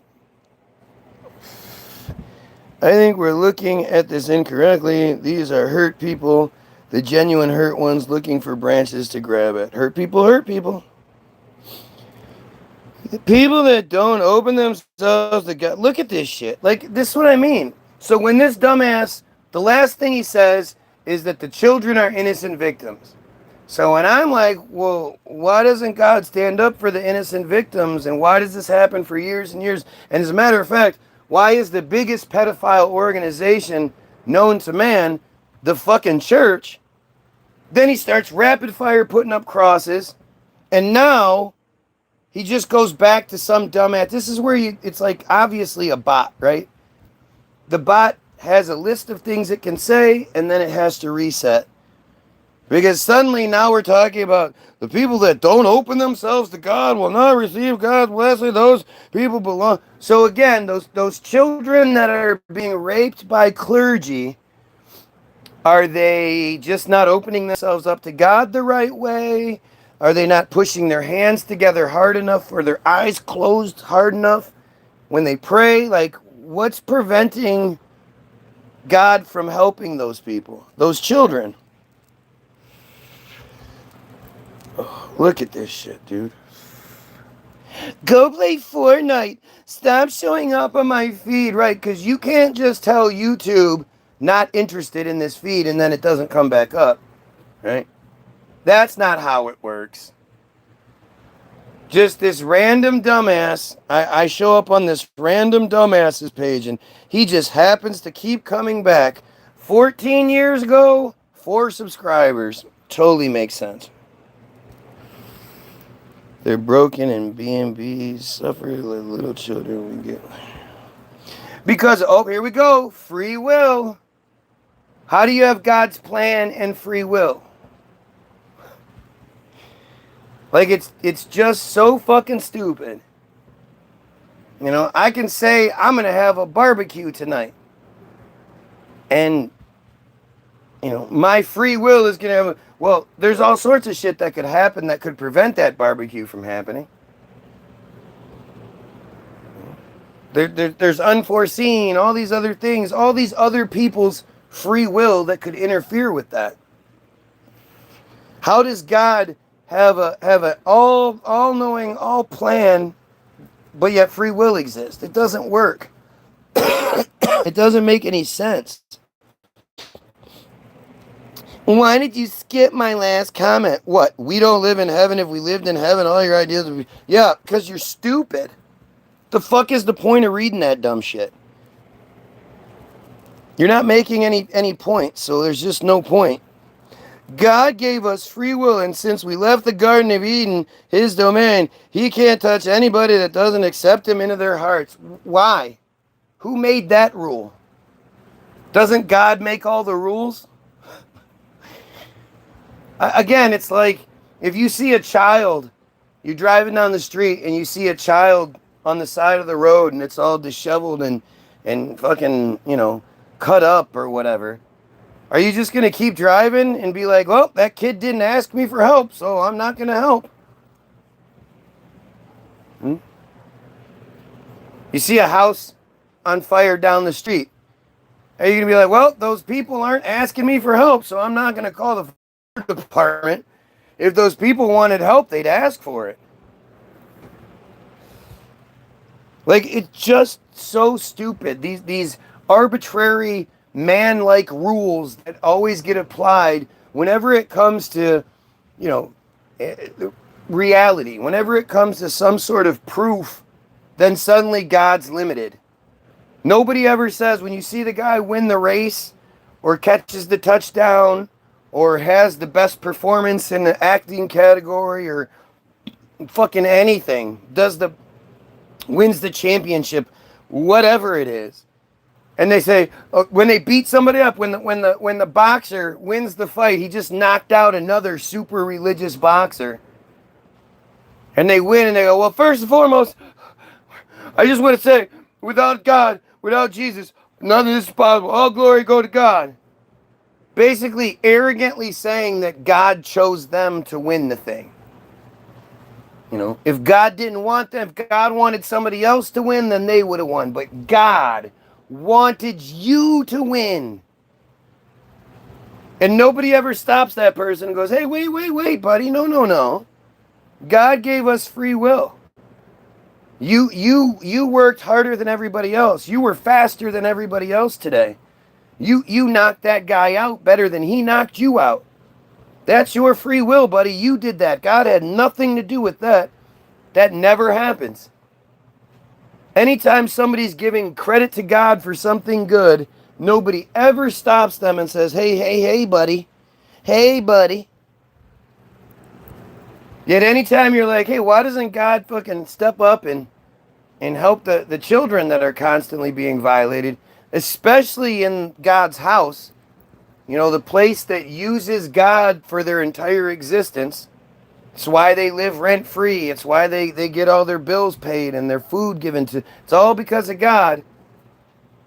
God still doesn't do anything to stop those guys from raping children.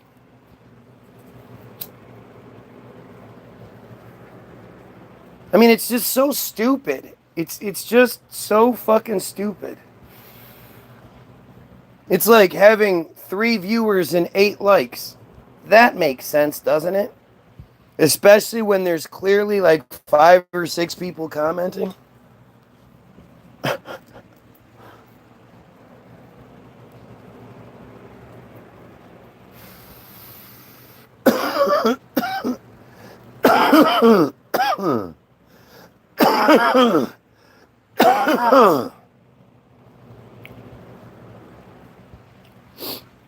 People that get caught then send to prison, or even worse, that's God intervening. So it happens way more than when people get caught and when they get in trouble. So what, God's not intervening then? Why isn't God stopping it all together? You know what's never happened in the history of Goddom?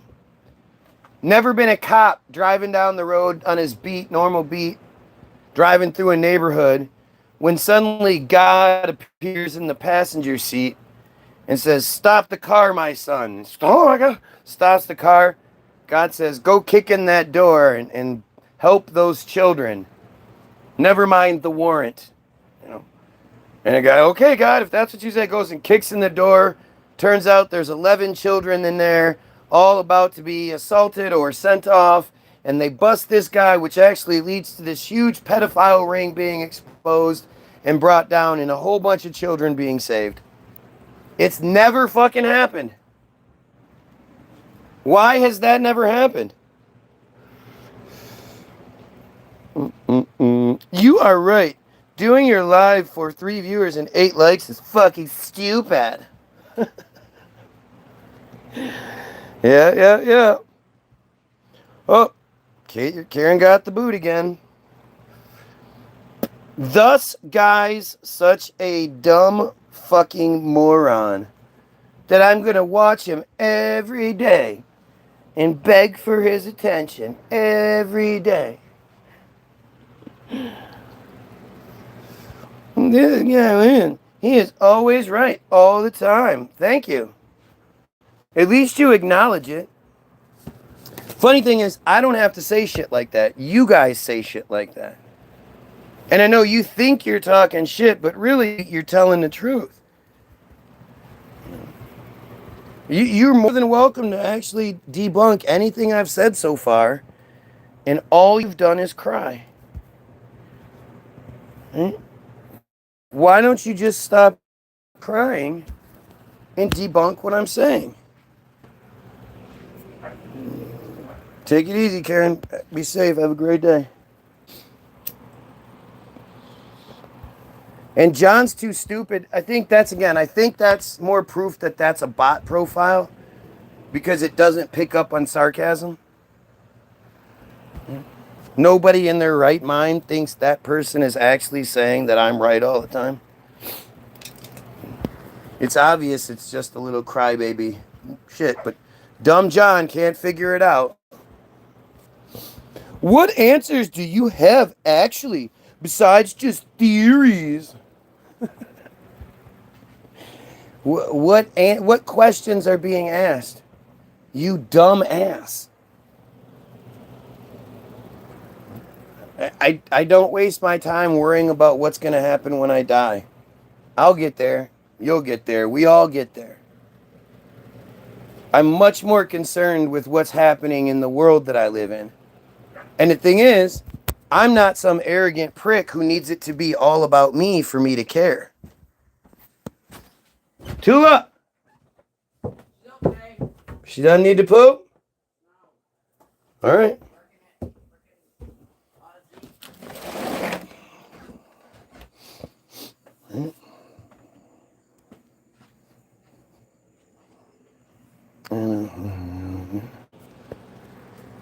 Oh, it's everywhere. It's everywhere. Explain the beginning of the universe.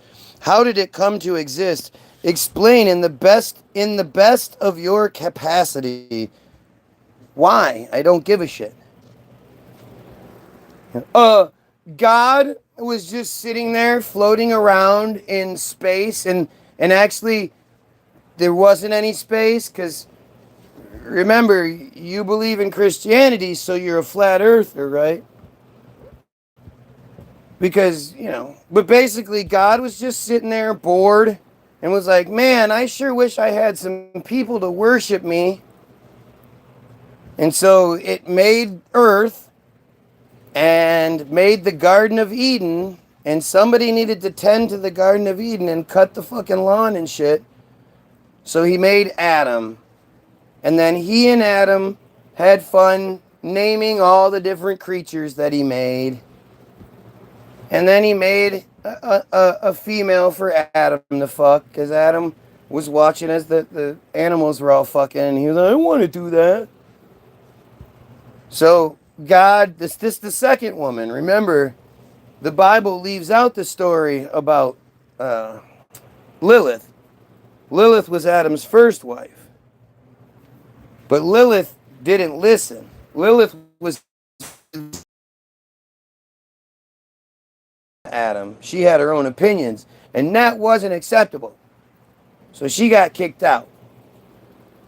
But Adam forgot about her, and so God made him go to sleep, and when he woke up and took his rib, and he took his rib, and he made Eve, and then he went to work. He left.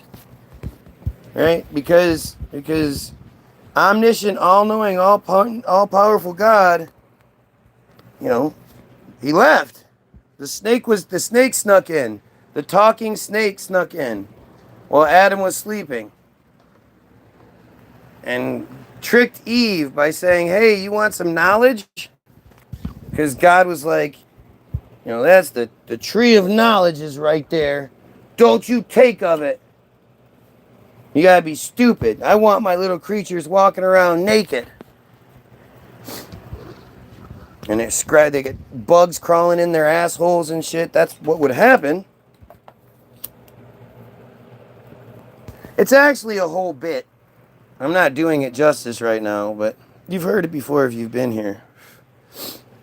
And it's just it's so fucking stupid that anybody would believe that shit. But that's how you believe the universe started. God was just farting out. Oh, look, a whole bunch of fucking stars and shit. Right, just making all sorts of stars and galaxies and shit. Even though, again, you should believe the earth is flat, right?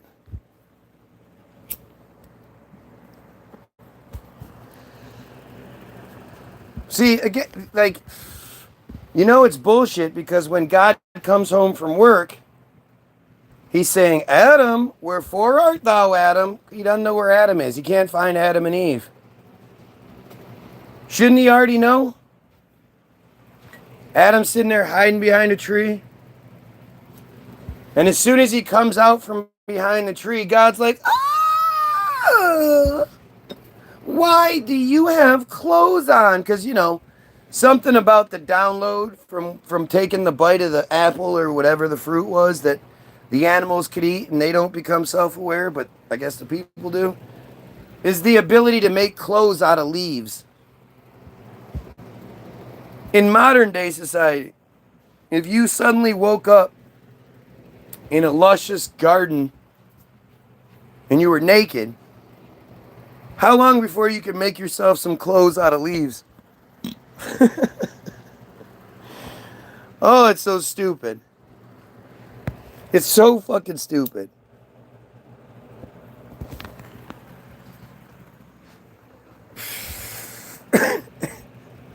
Yep, I'm AI now too.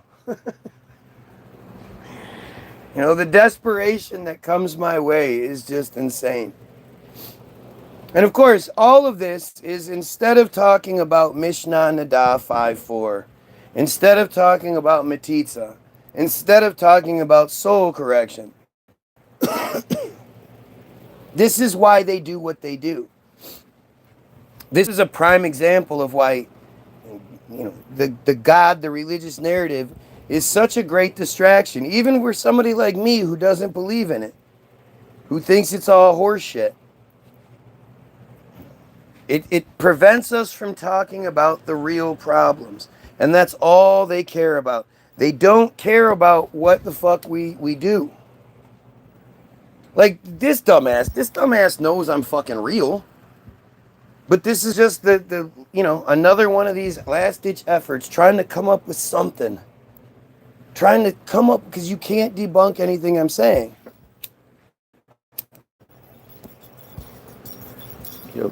Mishnah 5.4 should be at the forefront of everybody's plate. Everybody should be like, we need to stop this. We need to do something about this immediately. We need to unify and save the Jewish children.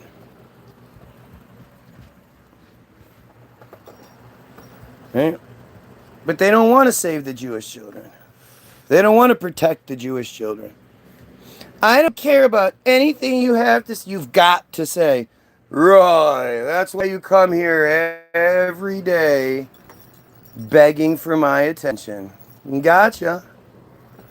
Because you don't care about what I'm saying. And then when I'm not live, you're commenting. Yeah, I love it. I don't care about you, which is why you never see me in your shit. I nothing you. It's not like I hate you or anything. I actually appreciate you being here to play the role. If I was sitting here saying all this shit and there was no response, I would look like a nutcase. Or if somebody didn't want to believe it, there wasn't this example for them to follow, that they could just hide. Oh, you just crazy. But you see it all on here, right? You see the dumb shit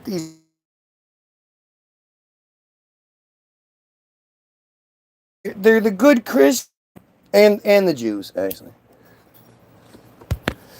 I passed the time at work. Oh, so now you're on the phone at work. And then when I'm live at night, then you're at home doing it. And yep. What a great employee you must be that you're on YouTube all the time.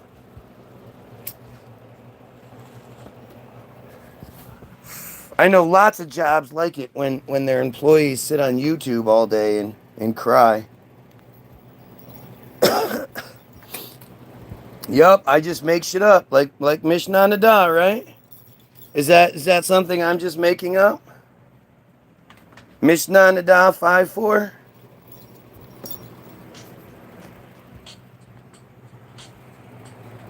Pretty easy to do when you're a dumbass, right? Pretty easy to cry when you don't actually have anything.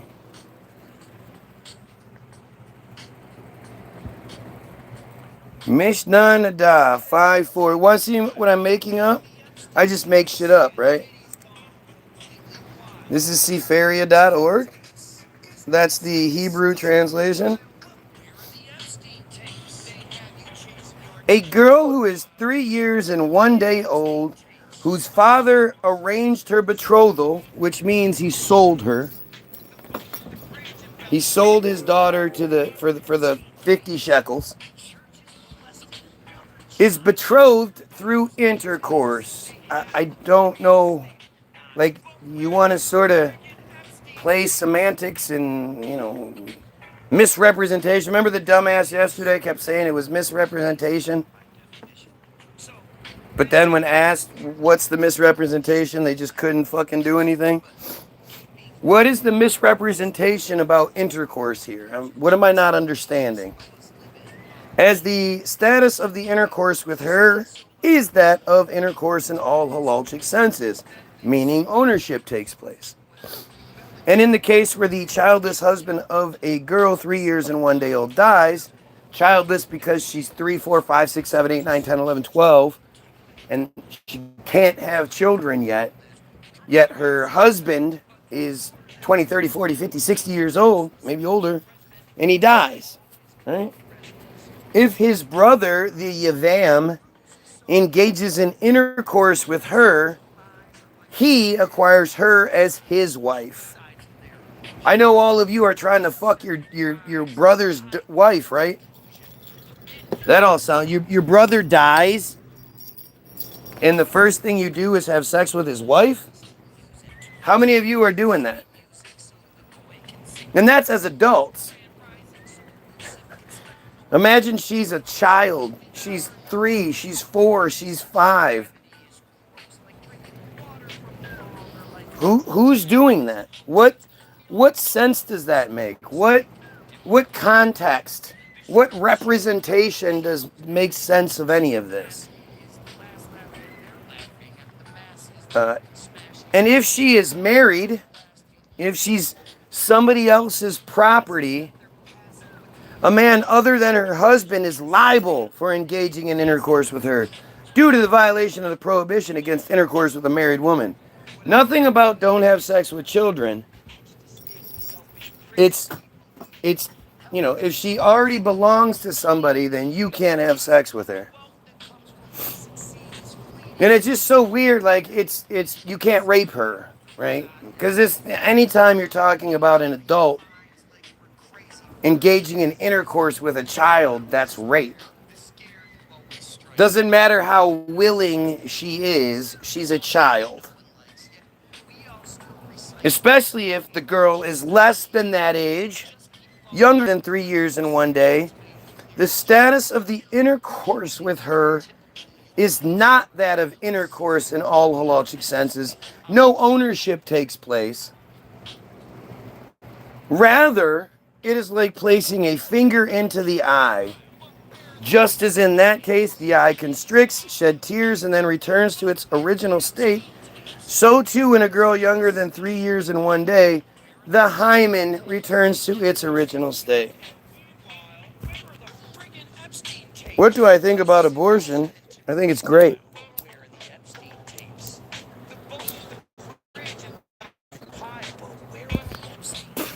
I think the fact we have the ability to prevent unwanted children from being born and then put into a life that sucks, especially if they have to go into some foster care system where they have to be involved with CPS and all that shit.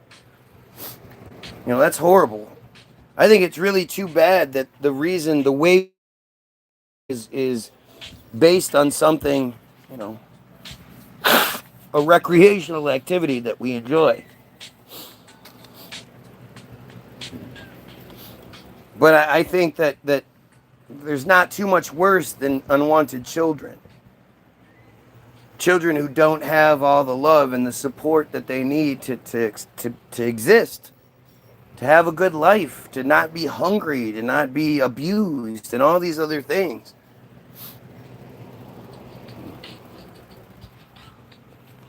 Are you ready for another conspiracy theory? That's nothing if not true. Anybody that has a problem with abortion, I sure hope you have like 3 or 4 adopted children at home. Because there are a whole shit ton of of unwanted children out there that need to be adopted. I mean, I can't even imagine how having a child and then abandoning it is somehow the best way to do things. With as much love that children need, with as much love, support, just love. To have a child that there's nobody's going to love it, that's fucked up. Especially at that young age when you're a baby and you desperately need that interaction, that touch, that all the things that come from the sensory place where you can't walk. You don't experience things on your own. Everything is put on you. Instead, you're sitting there alone all the day and night, just in your little crib crying. That sounds horrible. Have you adopted a child? Fuck no. No, no. I'm not against abortion, though, am I? It's weird how how difficult this is.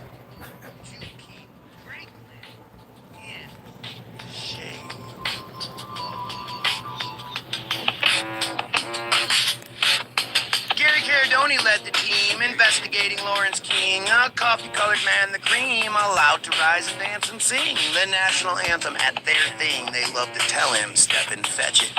He kissed the wall and every ring. The Franklin Federal Community Credit Union was where he was embedded to steal $38 million. Children torn by a corrupt system and traded for money. That's the U. Oh, that's the UK today. That's everywhere. That's not the UK. That shit's everywhere. All the way up to the president. Everyone, it seems, got off like being celibate is something so irrelevant they just fucked everyone. The room had so You know, men can just bail and leave these poor women to try to be a mom and a dad. It's just terrible. But this is a good distraction, right? This is another one of those things that keeps us from talking about Mishnah 5:4, metzitzia pay, and soul correction. Soul correction, I mean, it's hard to say which piece of that is the worst piece. You know, it's all basically just one piece that you know, the wheel that greases itself. Each piece is just as important to the other pieces existing.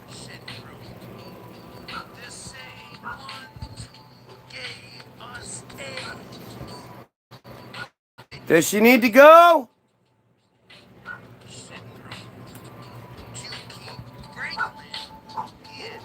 In the case of a boy, 9 years and 1 day old, whose brother had died childless, who engaged in intercourse with his yivama, his brother's widow, the status of the intercourse is that of halalchic intercourse, ownership, and he acquires her as his wife. But he cannot give her a bill of divorce if he chooses to end the marriage until he reaches the age of majority. Now this one goes both ways. Obviously, if the daughter is younger than the 9-year-old, you know, same thing happens. But let's say the wife is 23. He has a brother who's much older than him. He's 9 years old, and one day he decides that he wants, you know, his brother dies, and then he gets first crack at her, and which she's supposed to be his wife.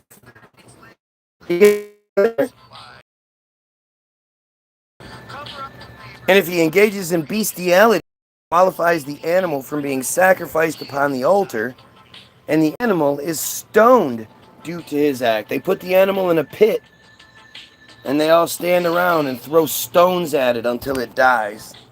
You know, the most moral people in the world.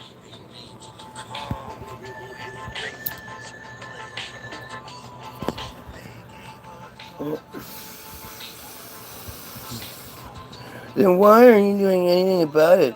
Why are you not hunting these people down? Yeah, that makes sense. In a society where the laws are what they are, I shouldn't be trying to change the laws so that these things can be affected from the top down. I should go try to get myself arrested. Take the man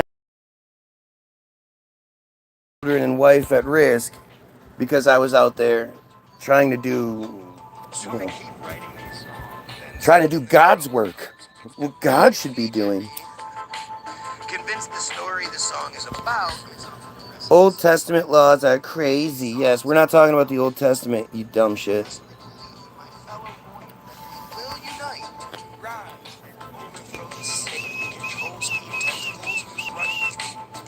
Right, the Talmud is the thing, man.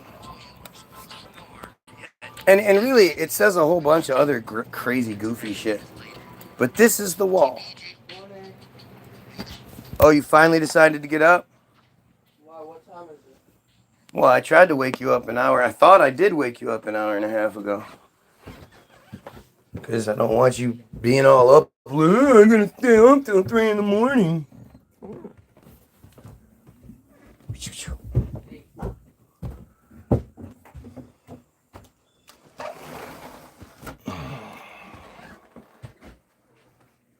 I want a silver tooth. I don't know what the fuck you're talking about. Karen's always got all these, like, these cultural references and, I don't know, maybe movie references and shit, but It's all from a completely different culture. So they just, I don't know what she's even talking about. Silver tooth? Oh.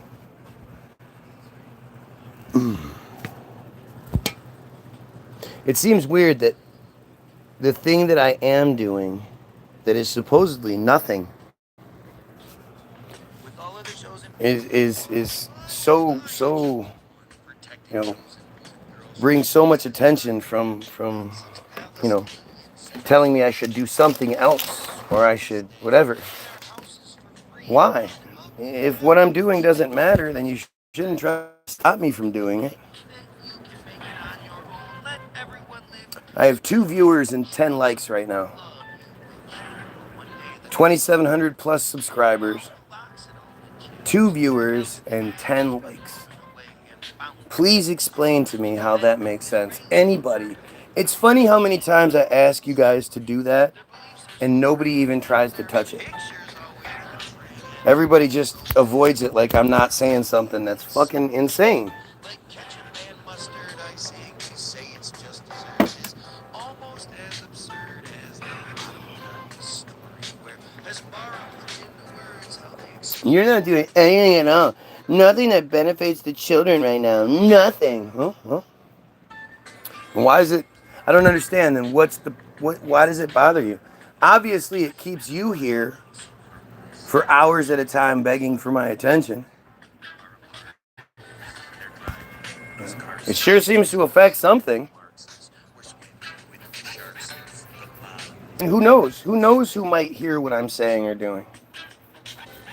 You know, I'm exposing a huge pedophile problem that a lot of people don't even know exists in Mishnah Nadav 5:4.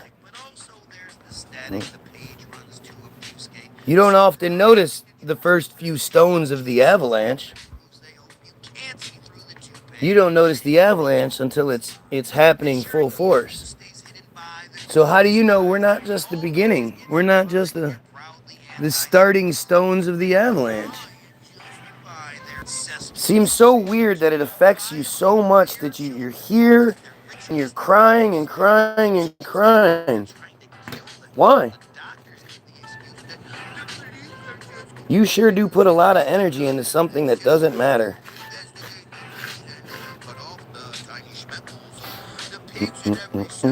It bothers me that you say children are getting raped and everything, but you're not doing anything about it. Right, that makes sense. It bothers me, and then you literally nothing. Sit there all day and just going in the mind. It bothers you that I'm exposing the pedophilia. Why? You do it. Nothing. Nothing. I'm doing way more than you are. At the end of the day, I mean, the doing nothing is you.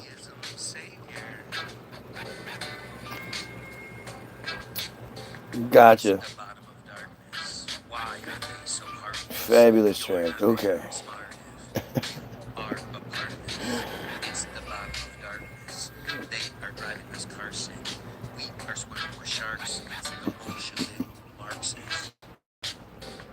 Seems such a strange obsession. Obviously, what I'm doing is tremendous. It requires so much interference. It clearly makes so many pedophiles upset. I don't understand why I would ever stop. No, it bothers me that you're not donating. Nothing to charities that support victims, nothing. Yeah, we know there's pedophiles in the world. How do you know whether or not I'm donating anything? Where would you even begin to claim you know anything about anything other than what I let you know?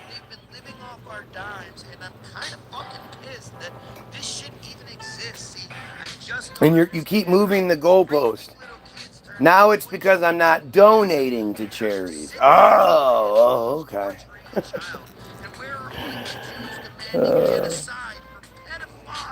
Frankie says, relax. Well, actually, Jerome says it. It's amazing.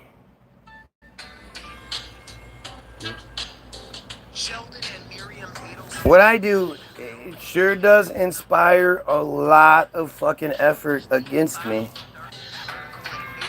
Which just seems like, if there's not, if what I'm doing isn't having any effect on anything, then what validates that? What justifies that? Why don't you know about it? And most importantly, where are the good Jews demanding an investigation and the subsequent elimination of metzitzia? Are you donating? All the time. Millions of dollars. Sincerely, TBG, baby. Which charity are you talking about?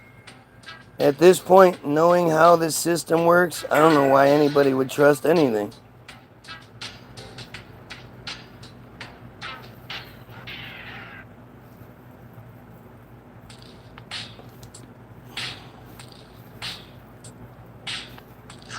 So, essentially, unless you're donating to charities, which charity you don't even begin, you don't even try to offer that information. But unless you're donating to charities, you shouldn't talk about pedophilia. Wow, that makes sense there. That makes sense. Donate to charities or don't talk about it.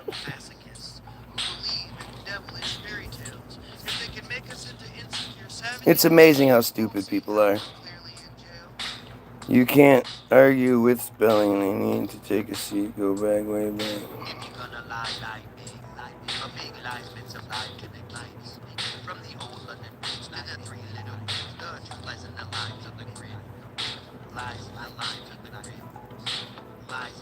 That's what that is. It's a hair. A hair keeps catching my eyes. I'm thinking, what the fuck is that?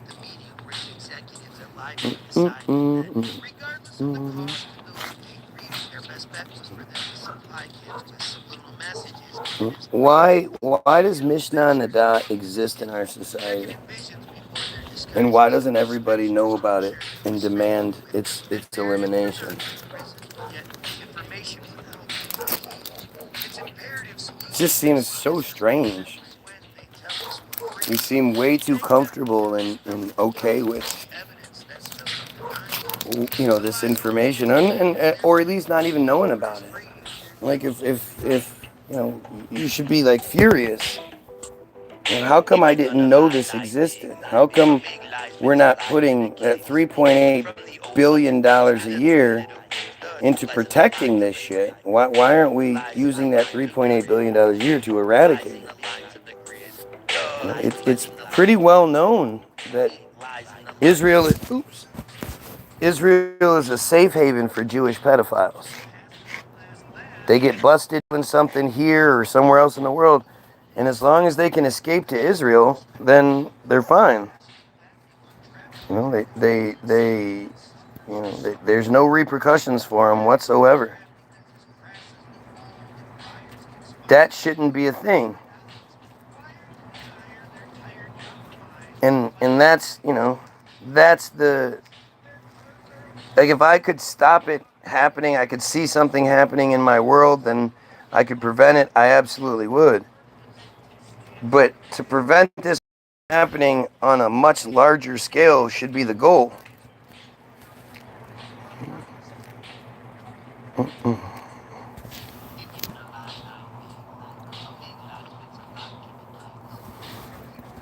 Okay, how about we talk about the drugs that are riddling, the streets? How about the gangs? Oh yeah, that's all just natural. Well, that's all that's natural. It's those darn black people that are creating fentanyl and then bringing it into this country at a fucking alarming, conspiratorial level. It's those darn black people in the gangs and their fentanyl manufacturing. Yep, that's what you're right. We should be talking about the gangs on the streets.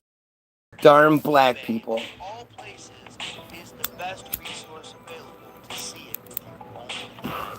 Just search Fly Big Card Why would you want us to stop talking about what we're talking? Why do you want me in particular to talk about different things? You just like the sound of my voice? You just like looking at me, but you're tired of this conversation, so you want me to talk about something else? Yeah, Mexicans. The Mexicans are bringing fentanyl in. The fentanyl that's manufactured in China. Those darn Mexicans. I mean, that it's just so stupid. Right? It's so embarrassingly stupid, and it's scary because this is the average. This is the kind of dumb shit the average fucking person thinks. You could have been the next Nick Fuentes, but you messed that up. Oh yeah, could I have been? Because I refused to. Well, wait, what's the difference? What Nick Fuentes talks a lot of stuff about Jews. The difference is Nick Fuentes tells the Goyim to believe in Jesus, the Jewish fairy tale. And Nick Fuentes is a racist. And Nick Fuentes is a little dick fucking insecure weirdo, sexist. What's the difference there? Which one of those things did I need to do? Should I have been a sexist, racist, an incel, an involuntary celibate guy? You obviously don't know what's going on over at the border. Yeah, well, you do. I'm sure you're well into it. And again, do you think that the Mexicans are creating the fentanyl in China, the Chinese fentanyl? With all the poppy fields, you need poppy fields, and who has the big poppy fields? Jeez. Oh wait, that's Afghanistan, who didn't grow opium until after the United States took over, and now they provide like 97% of it.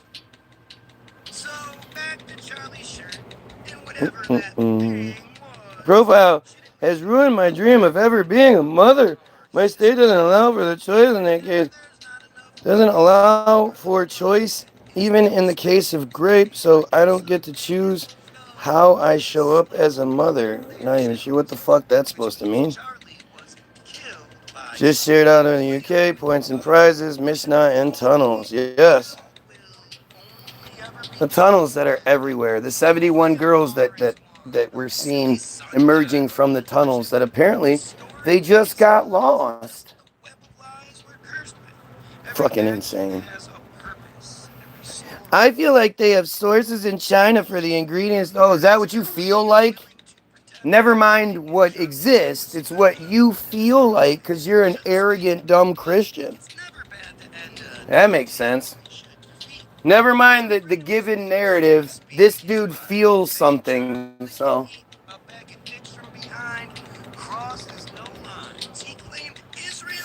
The United States government has been the biggest drug dealers forever. The black street gangs. Hey, who's cleaned up their shit yet? Neither one of you, so get it done.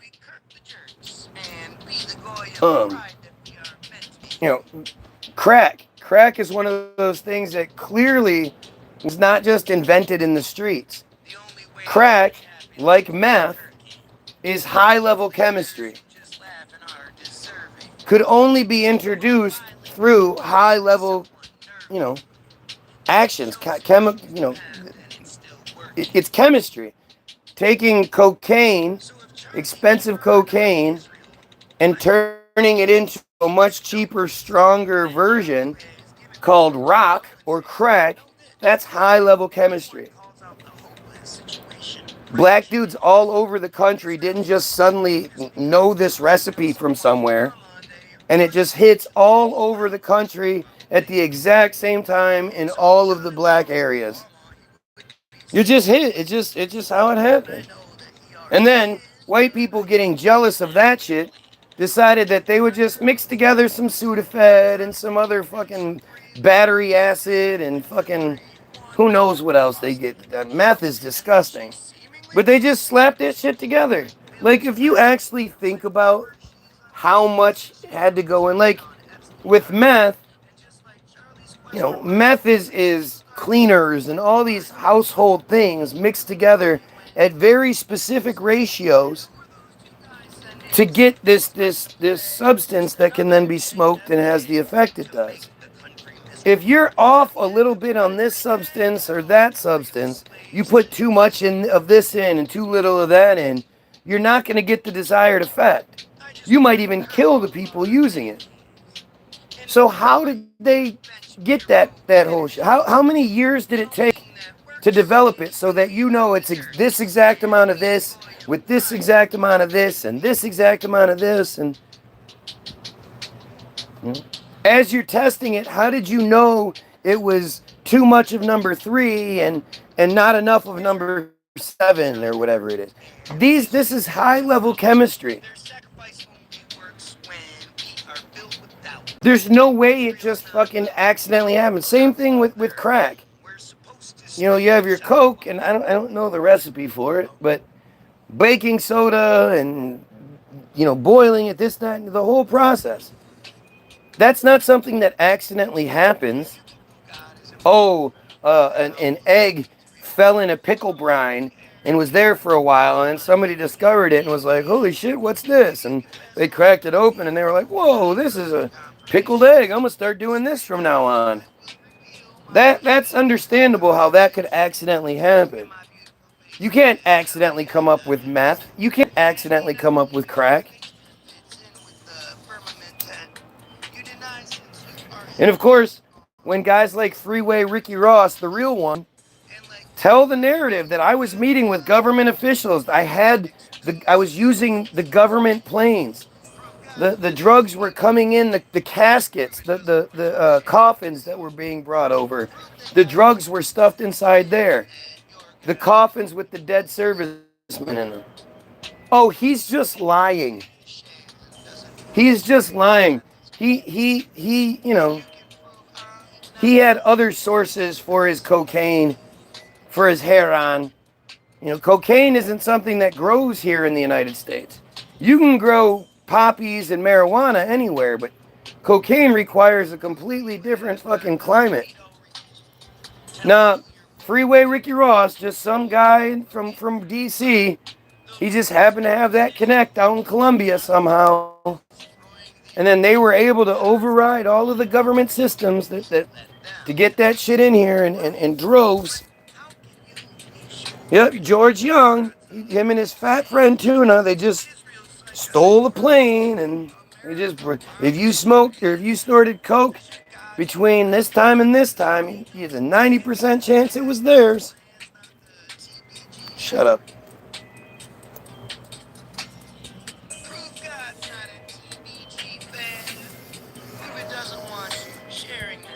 So, I have my phone plugged in right now, right?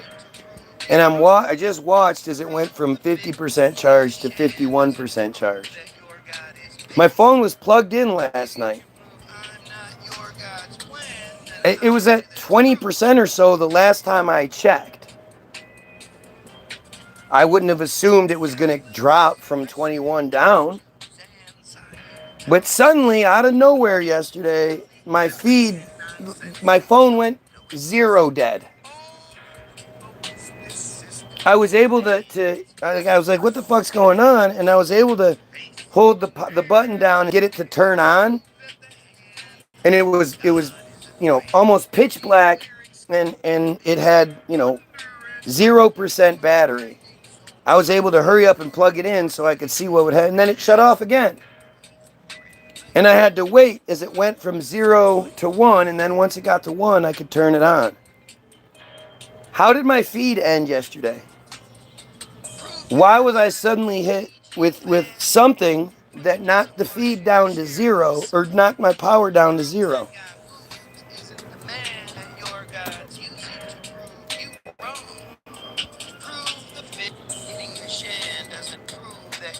Hang on, let's see something.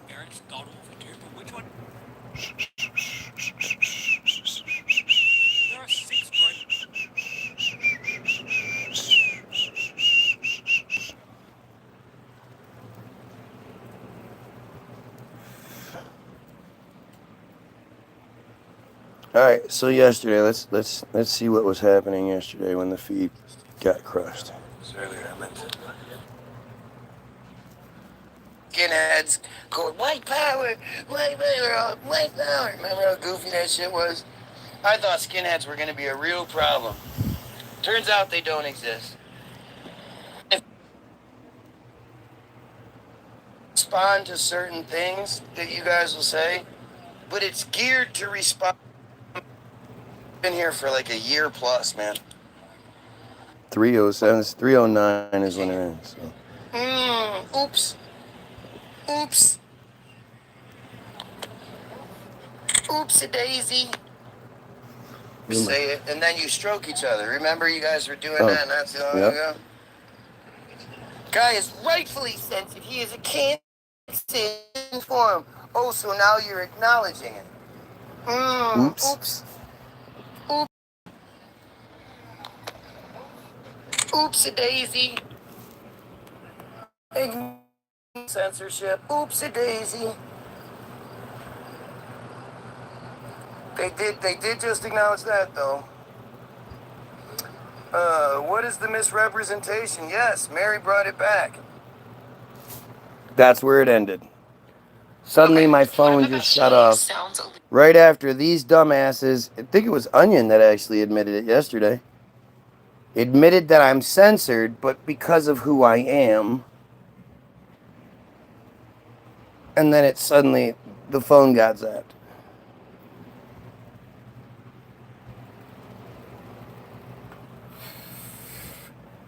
That is pretty fucking interesting.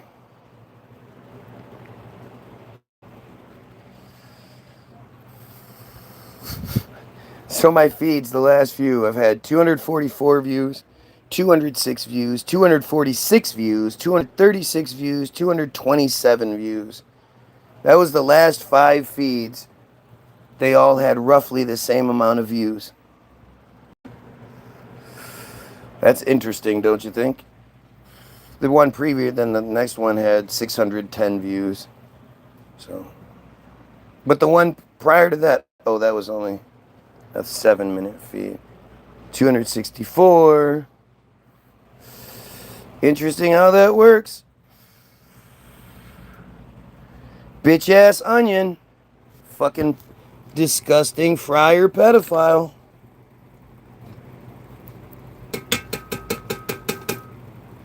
At the end of the day, it's interesting how none of these admitted Jewish people ever come in here and say things like, yeah, you know, I really hate that my shit is associated with these horrible things, and I think we need to do everything we can to eradicate them. We need to do what we can to eliminate Mishnah Nada 5.4 and metzitzia and soul correction.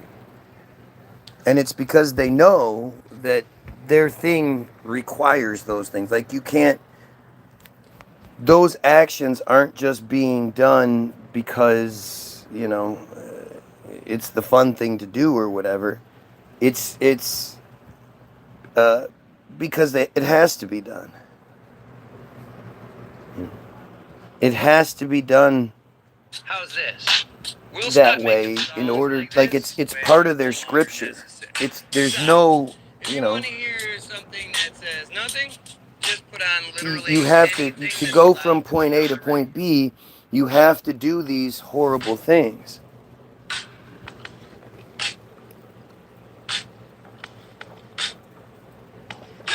Are you still whining about religion?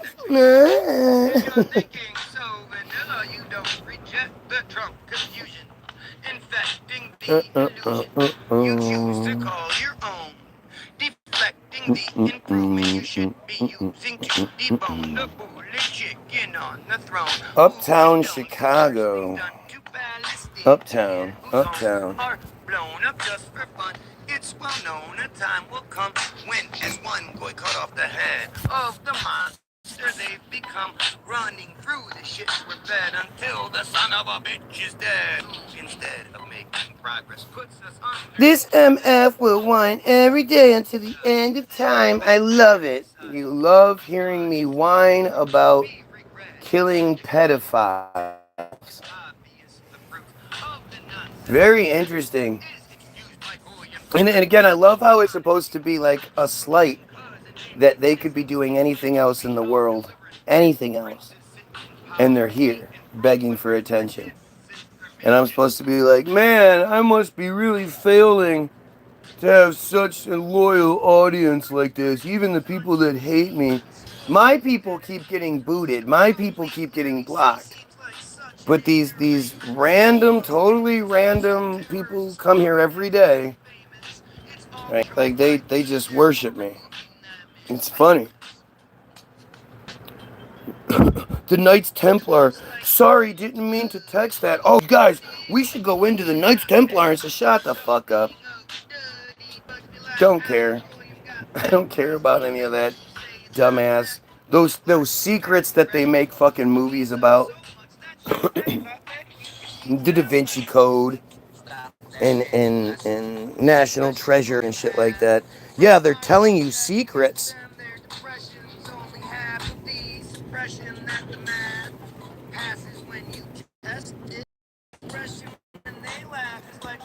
Right? Like it's so they think they're fucking smart. Everything they're trying anything and everything they can to keep us from talking about the most important fucking things in the world. I can't stress enough that the most important thing in the world right now, and until it's fixed, is that we protect the Jewish children. We as a society need to get together and protect the Jewish children first and foremost. Seems weird that they would get so upset at me for saying these things. You'd think they'd be happy that some dumb goyim thinks that, it's more important than the genocide or anything like that. That we focus on Jewish children more than anything else. Isn't that strange? You have only 3 viewers, champ. Get real with yourself. Yep. 4 viewers now. 4 viewers and 11 likes with 2,700 plus subscribers. Totally normal, natural. If I had like a few hundred viewers, then you could say, look how censored I am. But when it's only 4 viewers and 11 likes, well, that's not censorship. That's just the way the YouTubes work, right? You can show me a whole other bunch of other people that I could look up right now and they'd have the same problem. Right? 5 viewers and 12 likes. Totally makes sense. What do you want? Zero impact on the issues you discuss.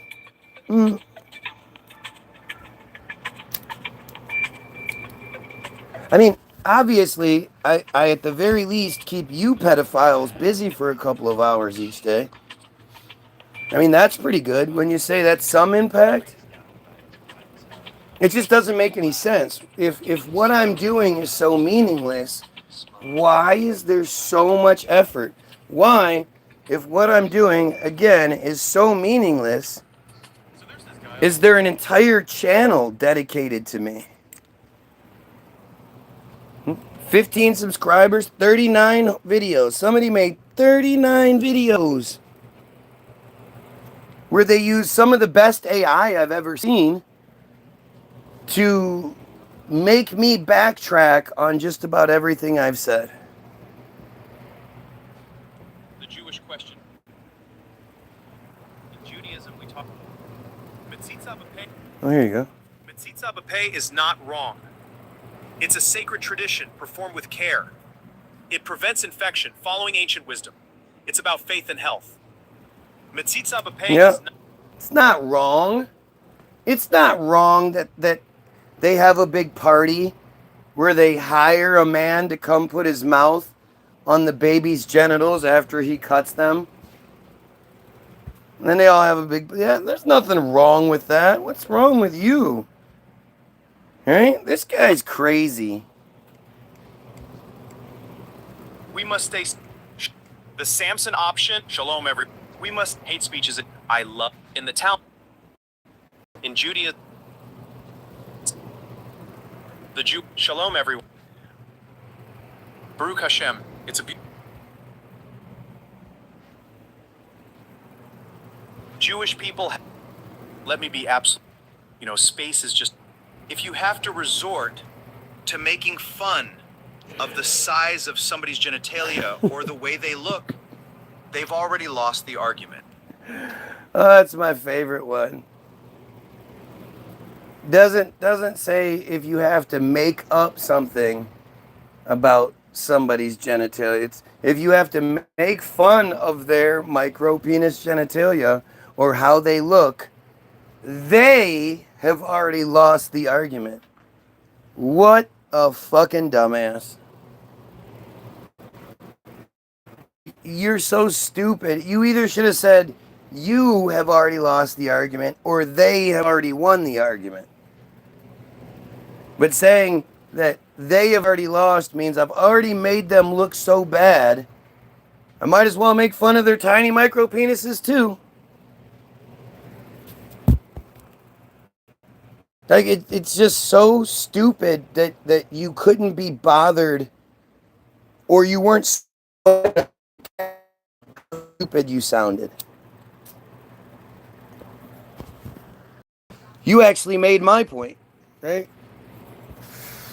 And of course, they never come on here and deny the micro penis thing. They can't. They don't know how to deny it and make it sound believable.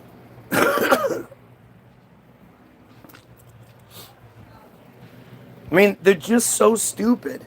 But the point being, I'm wrong and I'm insignificant to the point where I don't matter to anyone except the 15 people subscribed here and the group that made this page. I don't even know how you do it. The AI that I've seen, other people, like normal people that can do it, it doesn't match this. The only time I've seen AI match this is when Israel makes the video about Megyn Kelly and Candace Owens and Tucker Carlson riding in the OJ van together. Like, that looked like a pretty similar video. Megyn Kelly says, I have a huge pussy, but no pussy can feel a micro penis.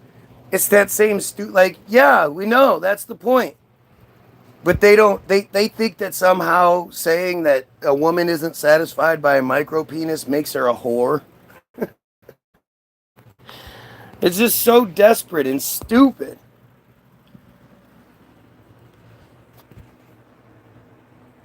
But, this is what you get when you're dealing with inbreeding. You guys still haven't gone outside or downstairs? Okay, we'll do it.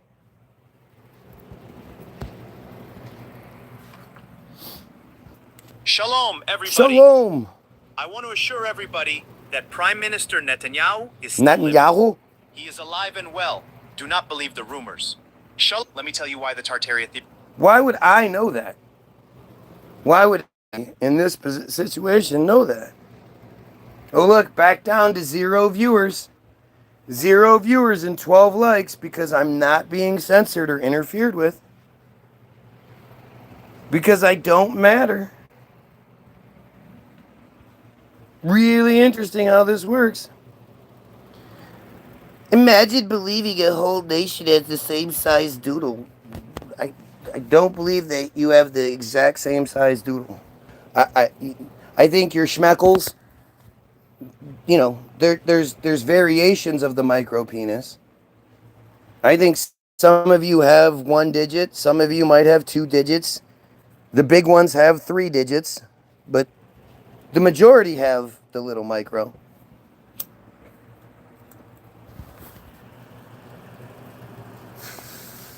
But that's your best argument of everything I just said.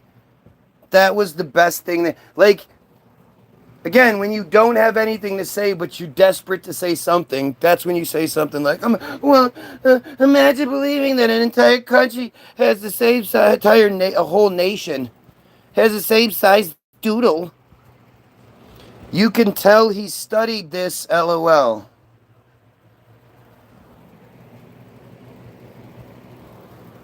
What? Yeah, a micro penis? You have to study to know what that is? No, you were outed by when they were talking about Mark Levin. Remember? I know you remember. When Mark Levin was exposed by two different broads, by Megyn Kelly and Marjorie Taylor Greene. We're having the micro penis. And it actually, it sort of makes more sense when you look at Mishnah Nadah 5:4.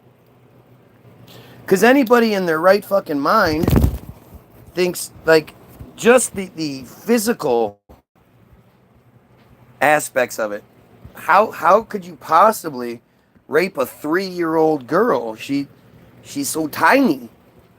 How could she be betrothed through intercourse? She's 3. Like, what intercourse is capable? What are you talking about? And then you go, what's micro penises? And you go, oh well, I guess that would make a little more sense, as disgusting and foul as it is.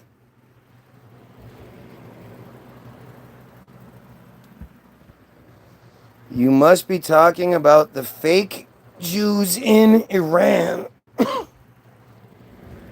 Yeah? Is that what it must be?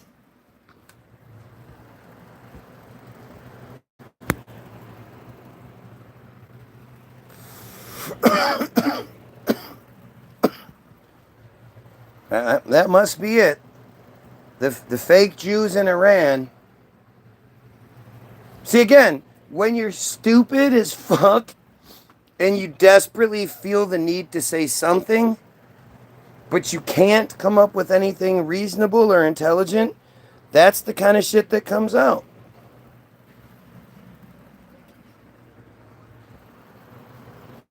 For some, difficulty pumping blood to it. Real talk. Yeah, well, those aren't Jews. You've never seen any of those situations documented, and the guy was like, oy vey, it won't get hard.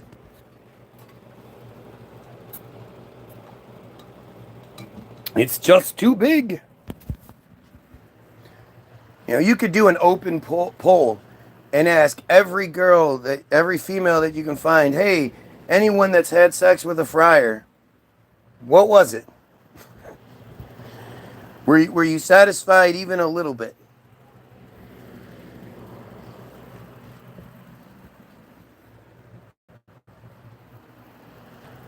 Like, you never hear those rumors. Like, imagine if you were Hollywood famous, right? Especially if you were in, like, your 20s and 30s and shit. Wouldn't you be like John Mayer, who, you know, has just this huge wake of broads? Wouldn't you be banging everyone you possibly could and you had access to? You know, that all these hot chicks from TV and shit. And yet, when it comes to those stories, like a Wilt Chamberlain type story, it's never them. You never hear the rumors out of Hollywood about one of them being the guy with the big schwanz that's, you know, really good in bed. I guess that I will admit there's always going to be enigmas. There's always going to be people that don't fit, but there's the singer from Counting Crows. He had both Jennifer Aniston and Courtney Cox, so he must have been doing something right. But you never hear any sort of narratives, any stories about these women, you know, talking about how they were with this random, this Jewish guy or that Jewish guy, and he was so great. I've got 7 inches, so you lie, and I'm not the biggest, but I'm not super small or something. Yeah, I bet you have 7 inches. I bet you do. If you measure from like the bottom of the balls to the tip, maybe.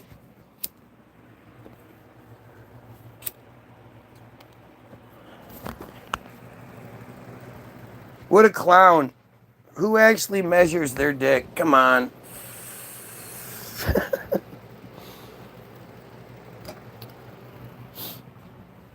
What a dumbass.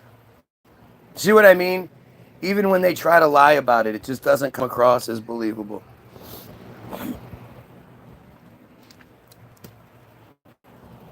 And these are the people that have had the opportunity now for well over a year. I've said the same thing. Why don't you gain some credibility and make the Guy Williams Sucks video? I just don't understand what the holdup is. You want to bait me so bad, all this other shit. I'm not going to talk to you, but I told you I will show your your video, your Guy Williams Sucks video. We'll watch it on the feed, and you can pick anything you want to talk about, as long as you're doing a FaceTime sort of talking head video where you tell everybody what I'm wrong about, what you hate about me, whatever it is, so we can see that you're an actual person, and you can get your points out. Why has none of them done it except for the one that made the clip video that only makes my argument stronger? None of you seem to want any sort of credibility. None of you seem to have anything intelligent or... Jeremy is in the house. Who the fuck are you talking about?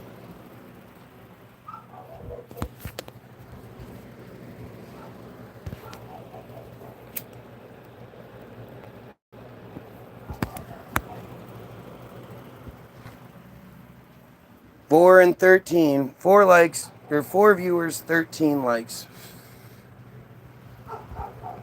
Just like anything else, make it make sense.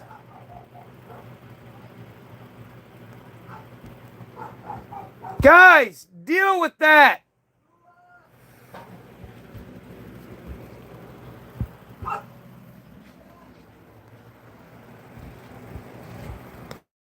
Let her out. Let her out, please.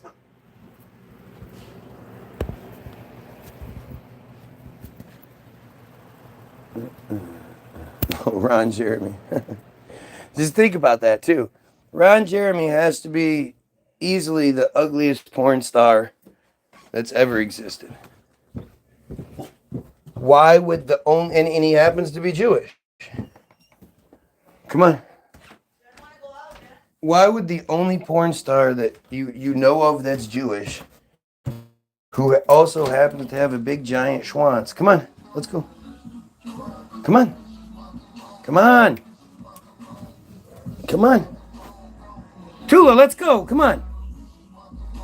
But that music is scary. I don't want to go out there. This guy has a shiny and prismatic of your guy. That's impressive. So, both of you, What? you go downstairs and you go outside, please. Okay, wait a second. It's been more than a second, right? And you're playing something you can just pause. So pause it and go take care of this, please. Thank you. You're going to Scotland, England, Ireland, and Wales. But, like, think about it. The only representation that you've ever seen that fits, that's them-ish, is easily one of the ugliest men you've ever seen in your life. He's short. His name was the Hedgehog. And as far as penises go, His shit looked like a fucking, busted up sausage. All bent and curved and like it's the worst representation, but it's the only one. There was no good-looking Jewish guy with a big dick that they could make into a porn star. Or else they would have. Right? Why wouldn't they have used a better example?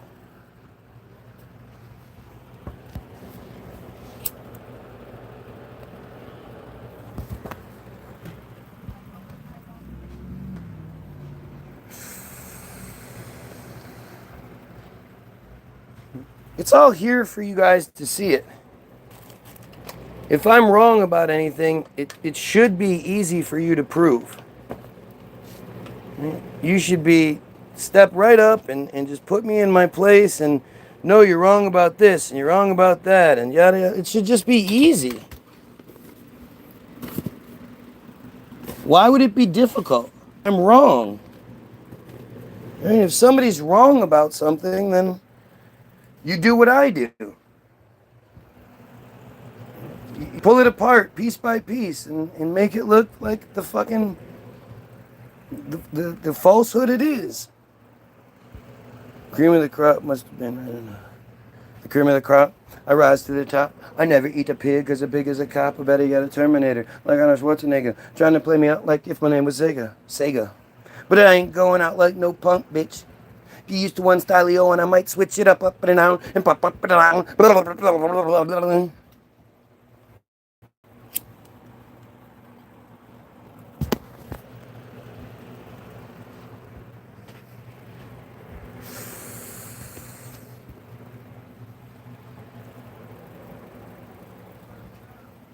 At this point, everybody's about to lose everything. Nice job, dude. Appreciate you. Mighty white of you. It would be bad for Iran to have nuclear weapons. First, their leaders have threatened to destroy Israel. Oh, Second, no. their government is unstable and unpredictable. Third, it will lead to a dangerous arms race. It would be bad. It's weird how the person, the views always start like this. Looking up. Iran is just part of the fucking ruse, man. I've been hearing now for quite some time that, first of all, Iran is on the verge of a nuke, and that they're gonna do it. And then secondly, I've seen now for quite some time, for the last year or so, Iran keeps saying, "Man, if Israel does just one more thing, we're gonna fuck them up." And then Israel does it, and they go, "Oh shit! If Israel does one more thing, we're gonna fuck them up." Digga digga digga digga digga digga digga digga hey. Digga digga digga digga digga digga digga digga hey.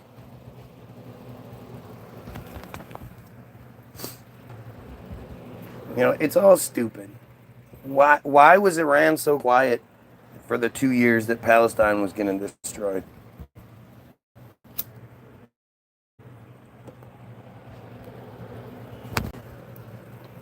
Why was Saudi Arabia, who supposedly refused to sign the Abraham Accords because of their,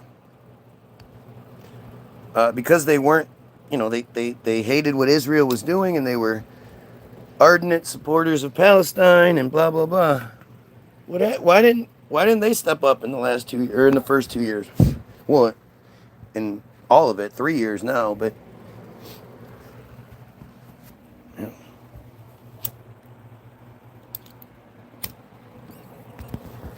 It's all fake bullshit. It sucks because, you're seeing what they're doing, or at least I am, to set up this 1929 or this 2029 crash, societal crash, roundup, reset. For all we know, it's just another reset. We only think that computers and TVs and phones and all this shit were introduced when they were because the history that we're given says so. For all we know, they Chat GPT and all this shit They have these scenarios where we get up to the same point. Every 100 years, they wipe us out. And they reset things. How do we know that's not what it is? You know, they have their chat GPT to write whatever histories they need to make the changes and shit like that. And they just reset every 100 years. I don't know. We think that Bell invented the phone in 1880 something, 1887 or something. I don't remember. Yeah, 1887. Because that's what they tell us. At the Henry Ford Museum, they have an exhibit that shows all the different telephones. A bunch of different. And you just look at it and you go, how the fuck did that even work? Where were they getting the, you know, what lines were they running? How did that, you know, the first phone call from Bell to whatever was, you know, well, the first one was, we always talk about the first one in that Bell was in one room and his assistant was in the other, and he had his assistant to come here. We don't then follow, like, how the phone got established anywhere else. Understand that the only way you could have made a phone call between this person and that person is if there was a line there. So they're just running these lines to each person that has a phone?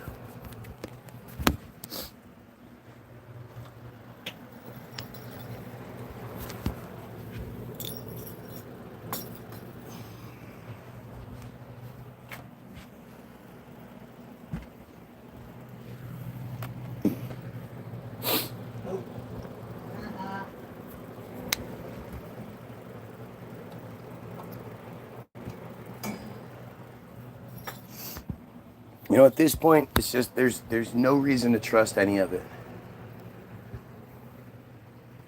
I never heard my history teacher mention anything about Zionist organizations, Zionist federations, and Jewish agencies and all that shit.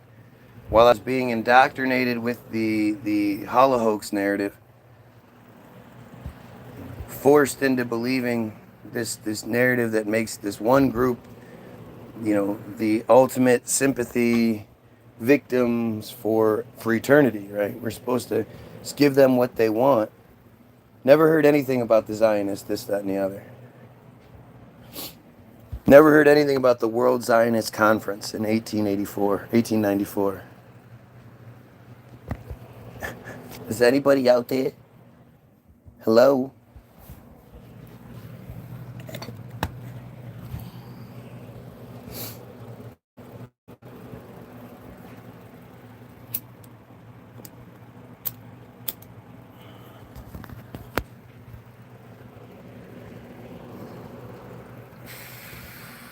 I mean, you look at the videos from the early 1900s. I was looking at it the other day. I showed it on here. The 1906 video that happened to be taken 4 days before the earthquake, and then the earthquake / fire.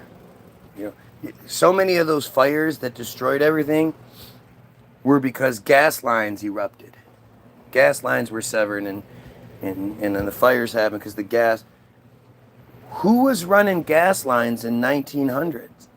In 1906, 1905? I mean, that cityscape that they're showing, that you can see in that video, looks old as fuck.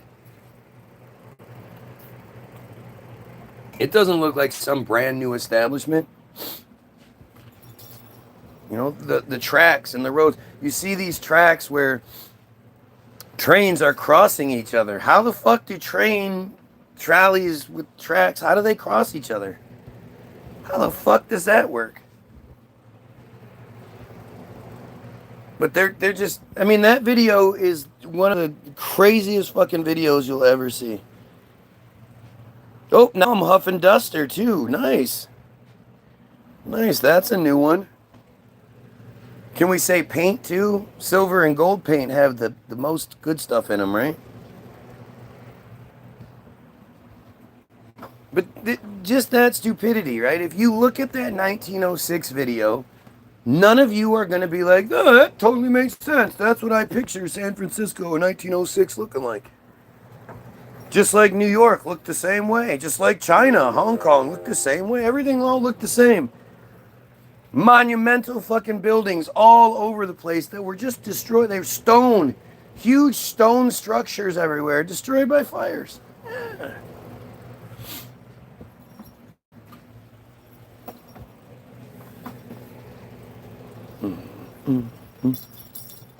Mega old photos in the cupboard.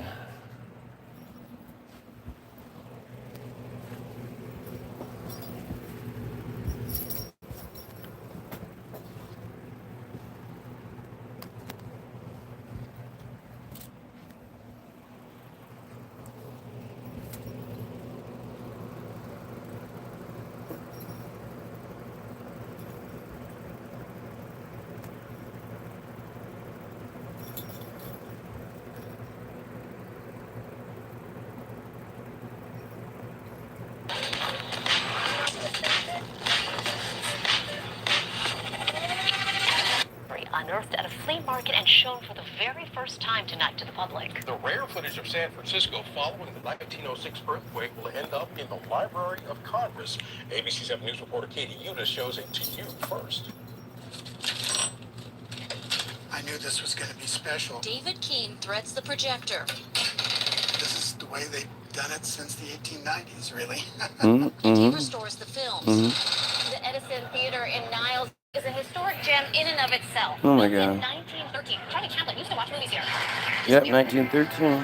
Is of a film nearly lost to history. This is, the missing Niles Brothers film. It's been missing for over 100 years. We know about its existence, but until now we've not known where it is.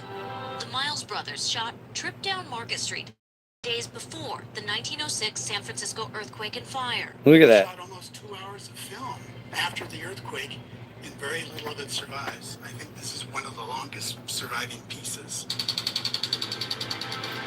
The lost footage was discovered last year at the Alameda Flea Market. And That in looks like fragile fire condition. I damage. just set up a digital camera that would take a single frame for each frame of the film. And so 8,655 frames of film later, I was able to put it on the computer. Descendants of the Miles brothers are seeing its public debut. It's just blowing my mind. It's just blowing my mind. Look at that schnoz. Not knowing about. It's like a Miles? Did you know Miles was them? Weird how they're not showing us any of the footage. street. The footage will be converted back to it'll last 100 years. It just there's something like that out there that we almost missed. We can't Makes see you it. wonder what else is out there. After being Med- shown in yeah. June at the SF Silent Film Festival, it'll be posted online It really is priceless. for everyone to see. It's amazing how they didn't want to show us that. Here's the advanced 4K. Here it is. This has been Hello, colorized. Today, I'm a new level of film shortly airing your thought. Dude, there's just no fucking way. So you see a bunch of cars, not just horse-drawns, but cars. I love how everybody can just go down the street without any street lights or anything like that. People cutting each other off, crossing over, trains, cars, all of it. So look at that. So this is 1906.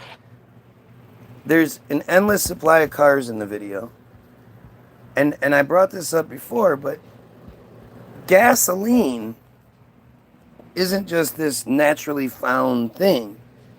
Gasoline is crude that is refined and refined and refined to get to the clear, pure gasoline form. Crude gets refined to different levels to get different forms of gas. One level gives you kerosene, one level gives you gas, one level gives you jet fuel, shit like that. But it's all about refinement. And so you see all those cars just driving around, and you guys haven't seen shit yet, but you see all the cars driving around. And where are the gas stations at? How did the gas station work back then? What trucks were supplying the gas stations with their gas supply? You know, you see the big gas trucks pull up to the gas stations nowadays with the big fucking tanker on the back, and they fill the pumps that are all underground. Well, where was it back here? I mean, it's just shocking. There's another car. Cutting each other up. Look at the train tracks. Just going down the train tracks. Do. And it's interesting, too. You see all these thousands of people. What are they doing? All these people are just sort of walking around doing shit. Like, nobody's working. All these people just aimlessly walking around, dressed to the nines. Every single person is dressed in suits and ties, top hats. The females have on these large dresses. Look at the gigantic buildings on either side. None of this shit looks looks new. There is no new construction actually being seen in any one of these pictures. Here comes some more cars, just do. Going down the tracks, just do.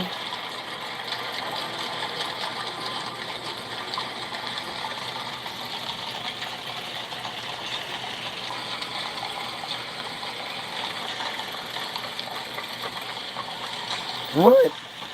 What is it? What is it? What's going on, Bubba? What's going on, Boobala?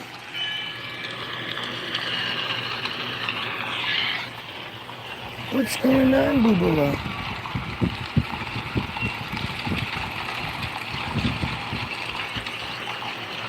Go play with Nick. If you want to play, go play with Nick. He's no fun. He's rough. Just walking around, just nothing to do. Do. Got my top hat on. All these people look showered and cleaned. Women in the top in their dresses and their huge hats. Everybody looks like it's cold. Dressed like it's super cold.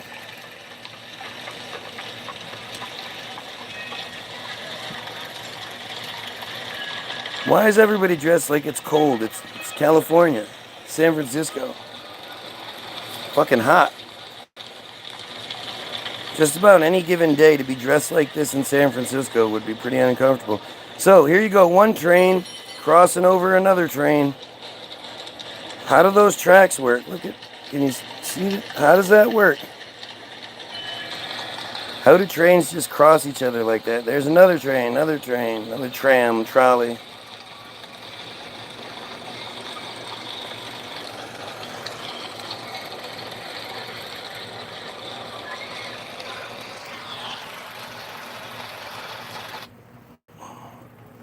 Whatever happened between 1920s and 30s shouldn't have happened. Something is off. Yeah. Something is very off. You know, there's the sleeping sickness that nobody talks about. They made the movie about it. Awakenings. With Bobby D. It's a good movie. I need to watch that. I'm going to try to watch it today. I want to see if I gain new insight into what it is.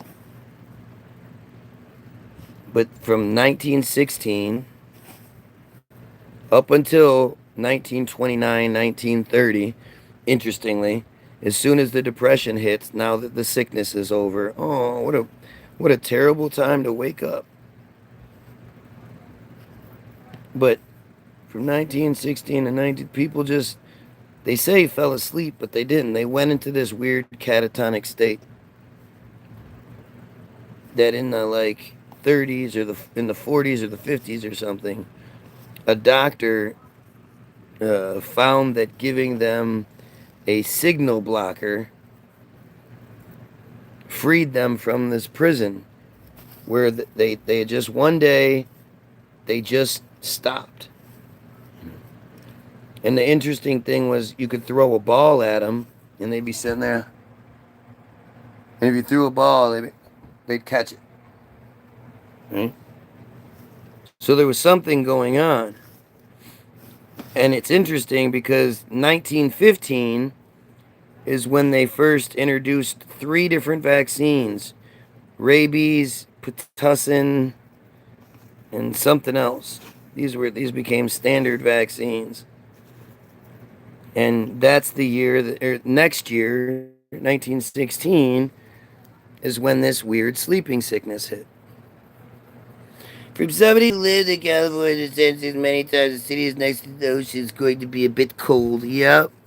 From somebody who's been to California or been to San Francisco and lived in both Northern California and Southern California, I can say that San Francisco is not a town where it gets super cold. And that video was from August. Isn't that what it said? August 4th, right? So now that, oh, I didn't even realize that shit.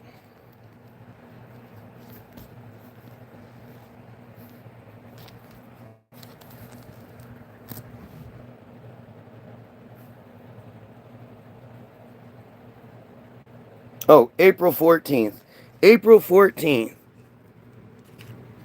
April 14th in, let's see.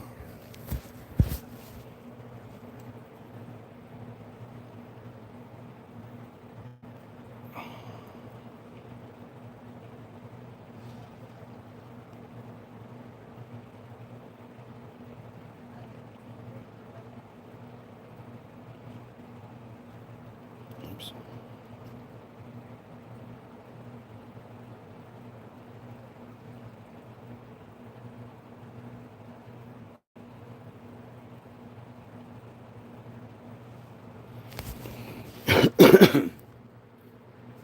The average temperature in San Francisco in April reaches around 65 degrees or 18 degrees Celsius. So, that is definitely not pants, button-up shirt, jacket. Like, it's that you're gonna be hot in that outfit. And every single one of them is dressed like that. Not a single person has shorts on, nothing. I have all my photos saved in the cloud. Internet goes down, I'm fucked. Exactly, that's what they want. That's how the reset happens. Think of how many less actual photographs have to be confiscated and destroyed now and over the last 20 years or so. So all of the all the photos of modern shit are digital. Just get wiped out real easily. Matter of fact, think about how many people are actually painting the world we live in nowadays. Not many.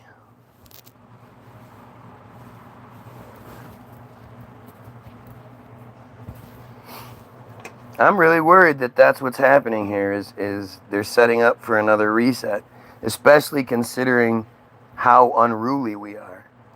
For all we know, like the Matrix, I mean that's basically what the Matrix was about itself. For all we know, every reset is happening sooner and sooner because we keep catching on faster and faster.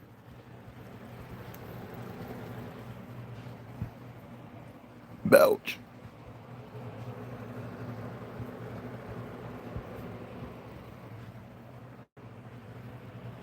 No, it went back to doing it like it always did. That's really weird.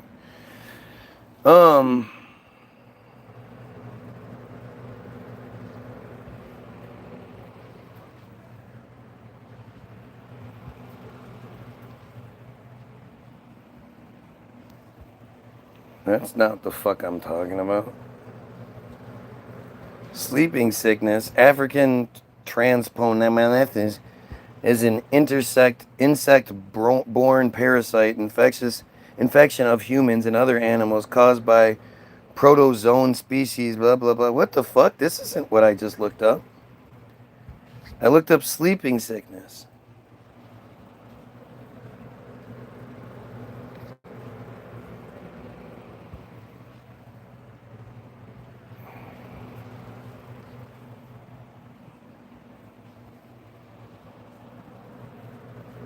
Well, this is really fucking weird. I know I'm not calling it the right thing, but Let's see.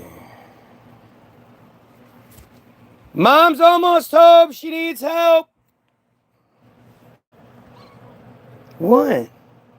You want to help too? What? What is it? Oh, you're the best. Oh, you're so cute.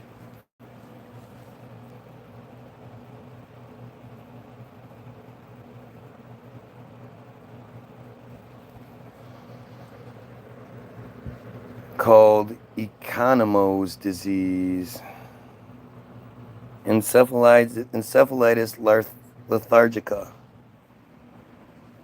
is an atypical form of encephalitis, also known as von Economo encephalitis, sleeping sickness, or sleepy sickness, distinct from the tsetse fly transmitted sleeping sickness.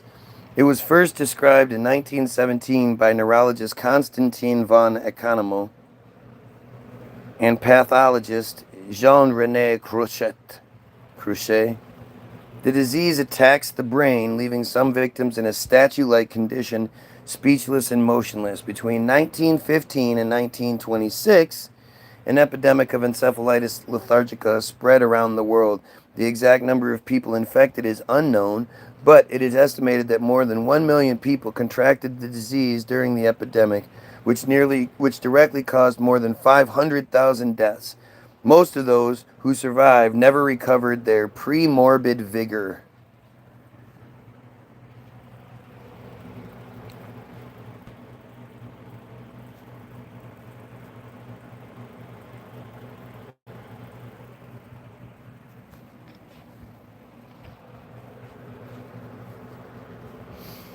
Encephalitis lethargica is characterized by high fever, sore throat, headache, lethargy, double vision, delayed physical and mental response, sleep inversion, and catatonia.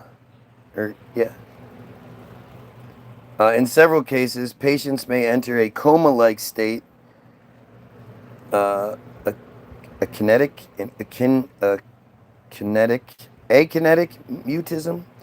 Patients may also experience abnormal eye movements, oculargic crisis, Parkinsonism, upper body weakness, muscular pains, tremors, neck rigidity, and behavioral changes, including psychosis, clausomania.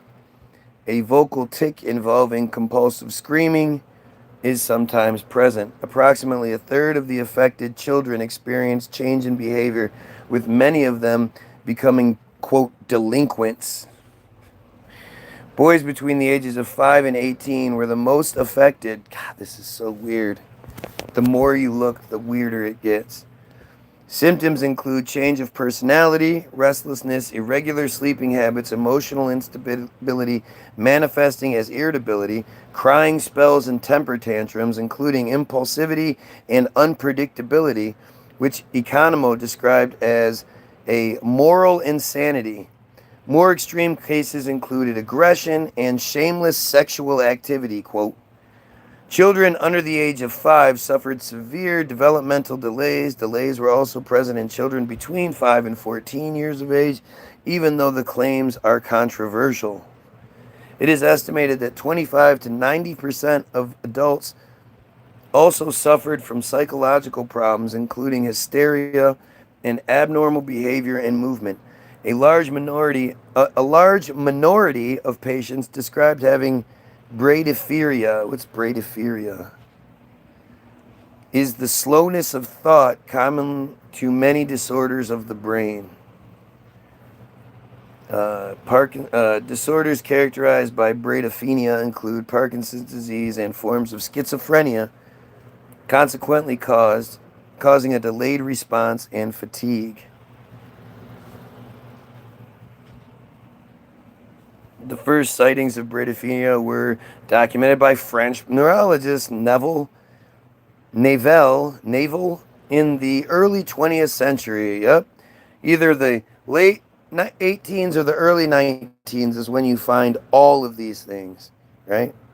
All of these things are so all these neurological diseases, Tourette syndrome, I don't know, amnesia, you know, anything that you can think of in those regards. They weren't talked about through all of history. Nobody in the history of the world was ever walking around screaming, fuck, fuck, shit ass, fuck, you know. You would think that somebody doing that would have been documented. If somebody did it, it would have been documented. And there's no documented cases of that shit happening until around the 1880s or the 1860s, whatever. I don't remember. But, yeah. All of these neurological disorders, they seemingly pop up around the same time in the same place. And in a lot of these times when they're talking about like somebody has schizophrenia or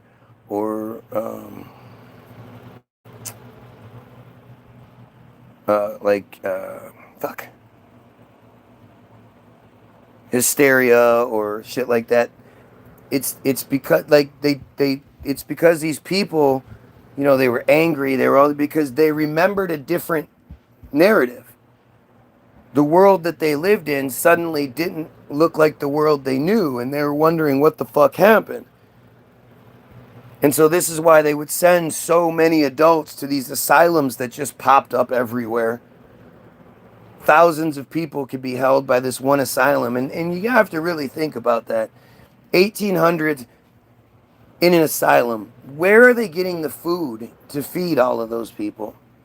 What food distribution network existed back then to make sure that each one of these asylums had enough bread, enough fucking vegetables, food, like all that shit?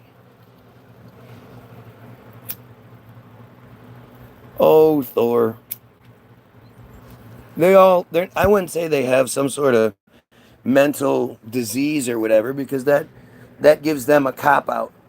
I would just say they're really fucking stupid and disgusting. Really? You know, awful, awful people. Okay, the cause of this encephalitis. The cause of encephalitis lethargica are uncertain. The causes. Though it used to be believed that it was connected to the Spanish flu epidemic, which also came right after they started injecting people. You're going to see that all of these things are connected. Usually when there's something big, an outbreak of something like the Spanish flu, it's right after they introduce a vaccine for it. Guys! Mom's home, needs help.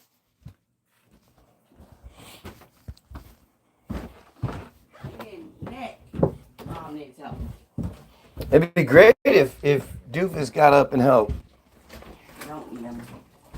You don't know what we need.